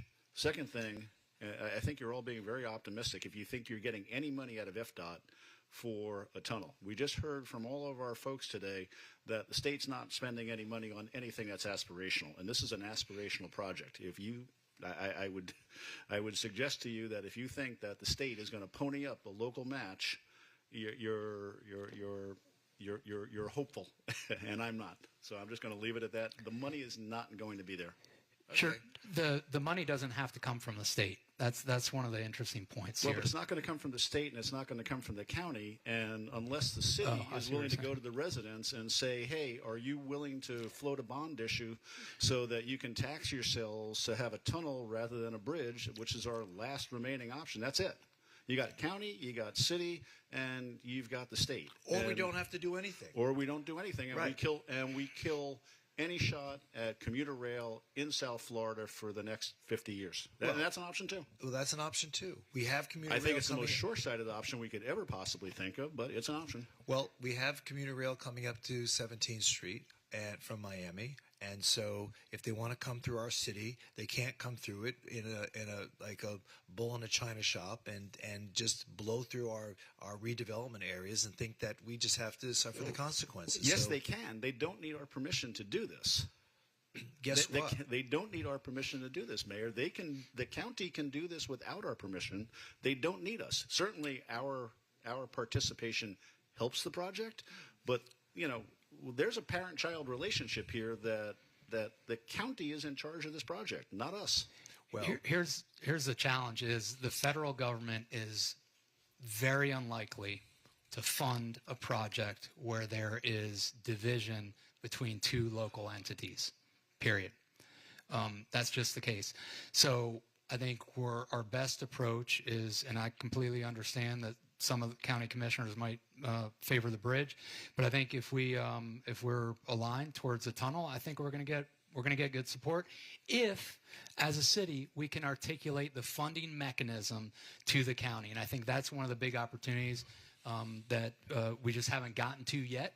I think if we can articulate where we can get the funding, how we can get the funding, how we can partner to get it, I think that becomes a more interesting subject for the county. Well, we did that during the prior administration, and frankly, they were very dismissive of the likelihood of us getting any money out of the Biden administration when they were throwing it around like it was drunken sailor on leave. And I don't think we're going to see any money coming out of the Trump administration our way.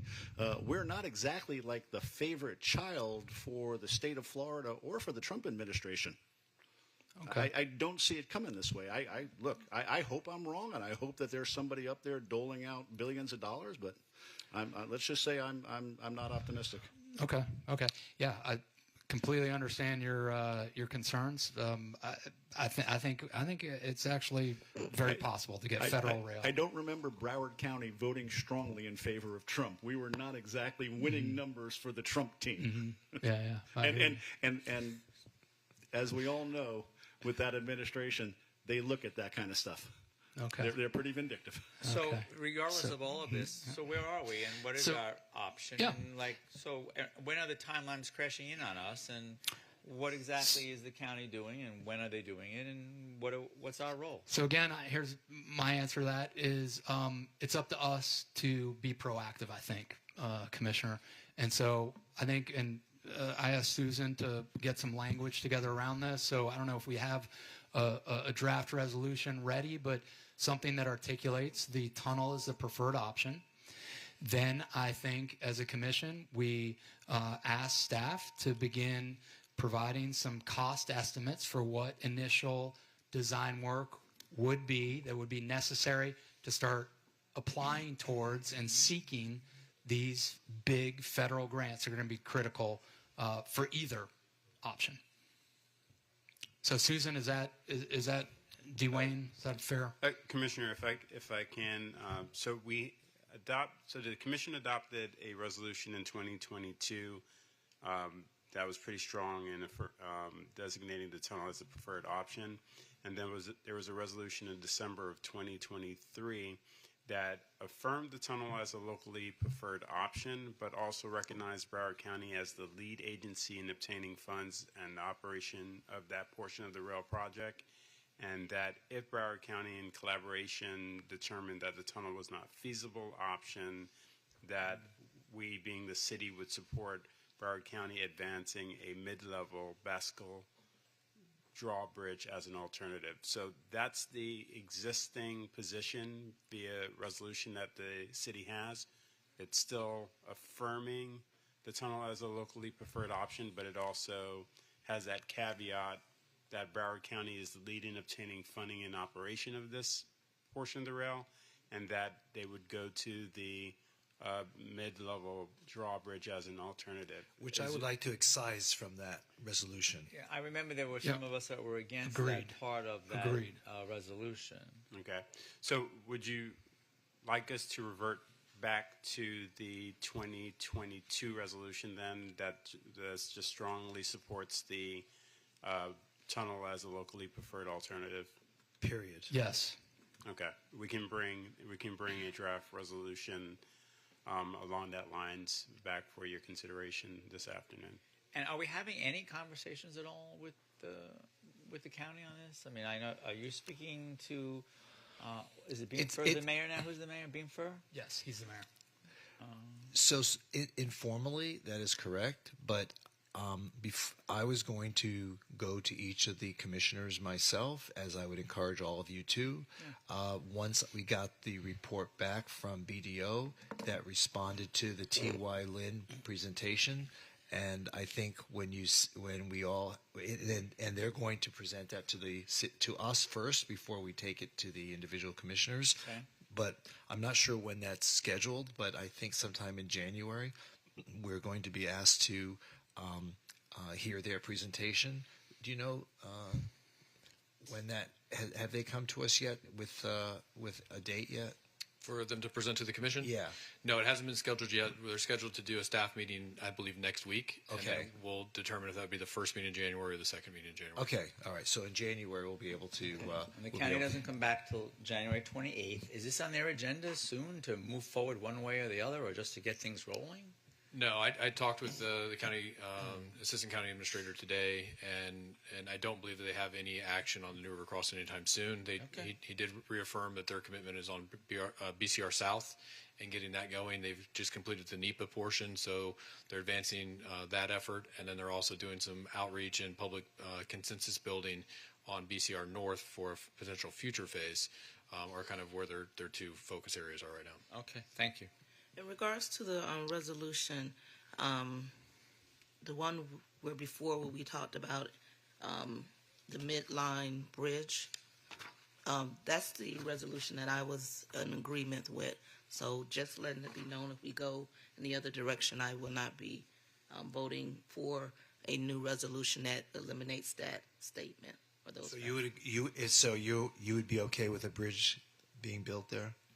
Yes, if that's the alternative, it keeps us that opportunity for being a part of this forward-moving transportation opportunity. Okay. All right. So we'll see how the vote goes. Could I just add one last thought? Yep. So your suggestion is that we all reach out individually to the county commissioners. I think that's probably not a very effective way of getting this done. I'd love to see us have another joint meeting with them. I think we all need to be in the same room talking to each other at the same time if we're going to move this conversation forward. I don't think individual conversations between individual city commissioners and individual county commissioners is going to lead us to a resolution. I think that's a very ineffectual way of getting anything accomplished. So if we're going to try and do something and we want to persuade the county to our point of view, I think we all need to hear the same story at the same time so that we all understand what the imperative is. So I don't disagree with you. Yeah, I'd love to see if we can get on, a joint meeting, maybe in March, February timeframe. And you know, I think we have reached out in the past, and we've often been rebuffed. But I think that sends a message too. That means we're not going your way. If they weren't even to sit down and have a meeting with us, then I think we have the answer. Well, if we're going to discuss a resolution this evening, maybe we can also add in the cover letter that we would appreciate a meeting in February, a joint meeting. Right. And by the time they get back, by the time they get back from their recess, we will have heard from BDO. Right. There is the commentary and the response to the T.Y. Lin report, and then we'll have something to talk about in a joint meeting. Okay. All right. And then can we move forward with the asking the city manager to prepare some cost estimates for initial technical and design work for a federal application for grant funding for the project? Is that fair to ask that to come back to us in January? I'm not quite sure. What do you mean by that? So to apply to these major federal grants, you have to do some degree of technical work around a project. And Ben, you can. That was the $1 million grant we got. That's what that was for, Commissioner. Yeah, so I think what Commissioner Sorensen is referring to is there are a lot of unknowns that create speculation of what these cost estimates are, right? There's reference documents for the geotechnical underground, right? But there's no geotechnical borings and samples that have been taken, analyzed, that really will give that maybe clearer direction. There's those type of activities that we could work on and help strengthen our case. The only concern is that you could expend the funds without that locally preferred alternative and be out of pocket if the bridge would move forward. But I do agree that there are probably some initiatives or actions we could take to maybe mitigate some of the unknowns or uncertainty of what a tunnel project would inquire. But to my question, isn't that what the grant was for? Was to research all the areas that you spoke about in terms of economic impact and so forth and so on. That's part of the application for grant money, is it not? So the RIA grant, we originally requested a larger number, right. And it included other aspects. That grant award was not for the full amount; it was only for a partial amount. So Right. there are still some things we could do ahead of time that would help strengthen our position to move forward with future grants. And just to be candid and set the expectations, we're kind of in that gray area right now between the planning phase and the design phase. And so when some of these grant applications come up, they put you in one of those two buckets, right? And without the locally preferred alternative, without the definition of what we're looking for, without defining the project itself, it kind of takes us out of the second bucket.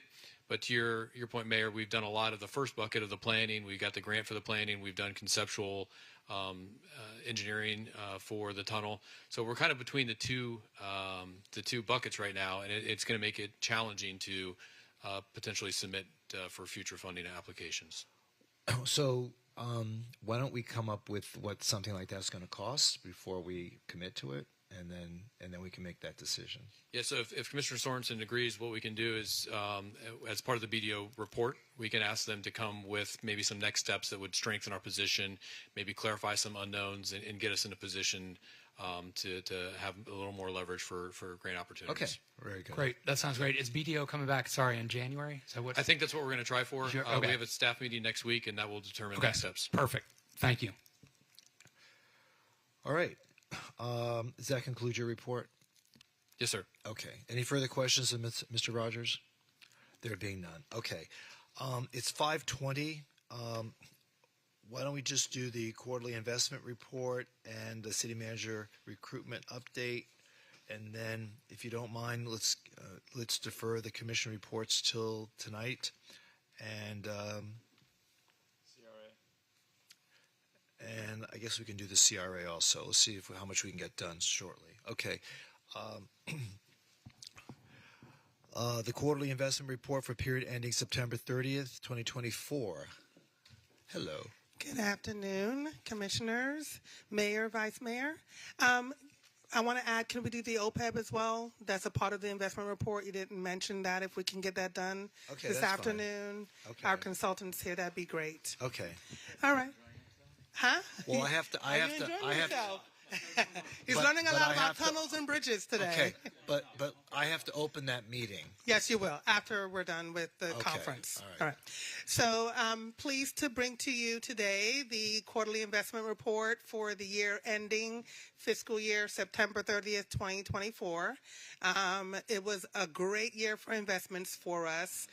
We did an excellent job. Overall, our accrued amount of earnings was about $28 million for the city's operational funds, and that helps us with our fund balance, making sure we have cash available. Additionally, I'll talk about some of the other funds. All of the funds met their benchmarks when it came to what their assumed rate of returns are. The OPEB fund had an assumed rate of return of 7%. They earned over 21%, more than triple the amount that they needed. The cemetery fund had a benchmark of 5%, and they earned 12% almost.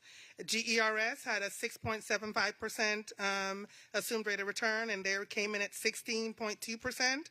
And the police and fire pension system has a 7.2% assumed rate of return, and they came in at 16%. Those numbers really help to lower our costs for our assumed rate of return. I need to invest in your funds. Come on over. I know that's not considered inside information. You're revealing it, so No. Yeah, the equity markets did very well, so we were able to really benefit this year from those investment returns. I'm going to have our investment advisor from PFM Asset Management just talk to you a little bit about the future of the investment portfolio, especially as it pertains to the fact that we have a new administration coming on board and any potential market effects that we expect from that, okay? So I'll turn it over to Richard Pengelly. Okay. Thank you, Linda. Good afternoon, evening, Mayor, Commissioner. I'm Richard Pengelly from PFM Asset Management. So as you know, Linda read those numbers. The last fiscal year, the portfolios did very well. All of the markets did very well. This is essentially sort of the other side of what we saw in 2022 when nothing was working and everything was underwater. From where we are now, I think the theme from here is green means go. Is kind of what we have seen in the last quarter. Post-election, we've seen equity markets increase. We've seen a little bit of a shift in the expectation for what the Fed is going to do with interest rates. The Fed is actually meeting now. Tomorrow, we expect that they're going to lower interest rates by another quarter point. The market is also expecting that they're going to change their outlook for next year. Throughout the summer, the expectation was that they would further lower interest rates by about another percentage point next year. The expectation is if you take the sum total of the administration's policies that they may be slightly inflationary and that might slow the pace that the Fed can really lower interest rates from here. And indeed, if you look at the data that's coming out, that seems to support that. The U.S. consumer continues to be strong. They're shifting their buying patterns a little bit, but it continues to support a strong economy going into next year. So the outlook, kind of like the outlook for the beginning of this year, is good for the city's portfolios. We don't expect the same kind of high returns that we saw this year since we've already had these big interest rate moves. We've already seen this big run up in the equity markets, but the outlook is positive for the next fiscal year. All right. Any questions? There being none? Thank you. Thank you so much. All right. Thank you. City manager says CF2 city manager recruitment update. Jerome? Good afternoon, Mayor, Vice Mayor, and Commissioners. Jerome Post, Director of Human Resources, reporting out. Status of the city manager recruitment. We did post that position through an external recruitment agency, MGT. They had posted it from October 14 to November 15 and received 84 applicants. We are next meeting with the city search committee that is scheduled on Thursday of this week, the 19th. At that meeting, MGT will be proposing or recommending 13 of those 84 applicants for their review. We anticipate that we will whittle that number down for interviews that are tentatively scheduled for January 9th. The 9th. Nope, I was right the first time, 6th. So we'll be getting those interviews down on the 6th, and that committee will be recommending a number of applicants for your interviews, tentatively scheduled for February 4th. So the direction we're looking for today is how you would like to structure those interviews. We have proposed in the timeline that we would do it during a conference meeting, such as one today. In that there would be a group interview, but we can alter that. We can change it per your preference. Options, of course, are to do individual interviews, group interviews, or a public interview in a conference meeting. So I'm inviting you to have that discussion and let me know how you'd like to proceed. And we would not schedule any other conference meetings on that day. So depending on the number of candidates and what type of interviews you'd like, we would maybe start even a little earlier. But again, we're waiting for some feedback if we wanted to do individual, group, or a combination of both. So what's the pleasure of the commission? You want to do a group interview in public? You'll always have the opportunity to meet them separately and individually. I have a question about the timeline. Yeah. If interviews are going to be done on January 6th, do we have to wait a whole month till we get information? Do we need that whole month? Well, for just 13 people being interviewed? Well, if there's 13 people and let's say they narrow it down to 6, there's probably travel arrangements because there could be travel arrangements if folks were coming from out of town, and we knew that we would have everyone on a commission day. So that's why we just made it 2 commission dates after that. Okay, so you can narrow it down to January 21 would be out of the question. We wouldn't be able to do it on January 21 instead of waiting until February. Yeah, and I think we have a lot of things that we're doing for conference meetings. I think in both meetings in January. Okay.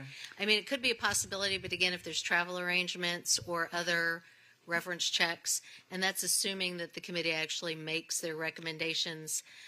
If they do their interviews on the 6th, they might decide to meet again to make their recommendations. Okay. So we just wanted to leave a little room. Okay, no, I'm fine. I just wanted to understand why we had to wait a whole month, but that's okay. I accept that. All right, so back to my question. Do we want to interview these folks in lieu of a conference meeting? I guess take them one by one. Sit them there, and then we ask questions, and we would do that to the 4 or 6 candidates that you would present, and then we would caucus and then make a decision. Correct. So it's 4 to 6 candidates would come for interviews. Not at the same time, but separately. Total. Yeah. How many total? Yeah, 4 to 6. It really depends on how many candidates the search committee wants to present to you. Okay.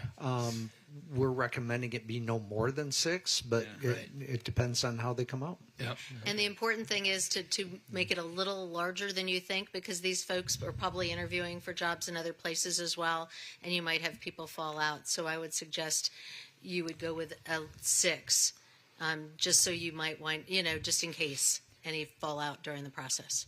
Okay. So I'll weigh in. I like the idea of doing interviews in a conference meeting. I think maybe you could have 2 panels of interviewees. So, if there are 6 total or 8 total, you have 4 with us at one time and then get a chance to interact with them. And then they leave and then the other 4 come in. So it's something like that. No. We're not sitting 4 together. It would be 1 at a time. Okay, I'm suggesting a group, but we can do. No, I don't think that's appropriate. No, because unless you do like the headphones in Miss America, so the others can't hear the questions. You don't want the other people to hear just the one questions. at a time, like maybe 30 minutes each one. We'll, we have a question and answer period. But I mean, all good. I'm fine with that. You would ask different questions, and also it's a public meeting, so they're going to know what we're asking in real time. Just FYI. Well, I get that. I get that. They're going to. So, okay, individual. one at a time in front in a conference meeting. That makes sense to me. Okay. Just a suggestion, if I may. In another recruitment I did for another city, we did something similar. And although it is a public meeting, we politely asked the other candidates to remain sequestered in another room while the questions were being answered, while the one was being interviewed. Right. I think we did that with the city attorney. We did that with the city attorney. I remember that. I remember. And it was a conference meeting. Yep. Sounds good. What? Another question. How many internal applicants do we have? We have no internal applicants. Zero? For city manager, Yeah. no. For city manager. Why do you think that is from your HR experience? Oh, what a question. Yeah. Because that's not a good thing in my mind, frankly. I think the city is in a state right now where we're still developing some bench strength for this position. We do have a number of very qualified assistant city managers right now. We do have an acting city manager who is very qualified, in my opinion. It's just a matter of personal opinion, where they are in their careers, what they want to do for career development. This is a commitment. I mean, you got to remember, this is not a 1 year or 2 year commitment. And I know it was an issue, but we still do have the residency requirement. So someone who has a family or kids in school may not be at this point ready to pick everyone up and move them. So certainly that's one of the considerations. Yeah. And then also, just for a reminder, when we selected our acting assistant manager, acting manager, we asked the question if they were, we said we did not want them to interview for the position. We were looking on the outside. So that was a discussion we had. We did, but I think, if we wanted Susan, I'm sure she would oblige us. But I know she's looking for retirement. Aren't we all? Hey, I wasn't going to go Don't there. take it personally, people. All right. Let us move forward. Do you need anything else? No, so Good. we'll continue the plan that we had with the timeline then, with the conference meeting on February 4th, and there'll be individual interviews with the commission as a panel. Okay? That sounds great.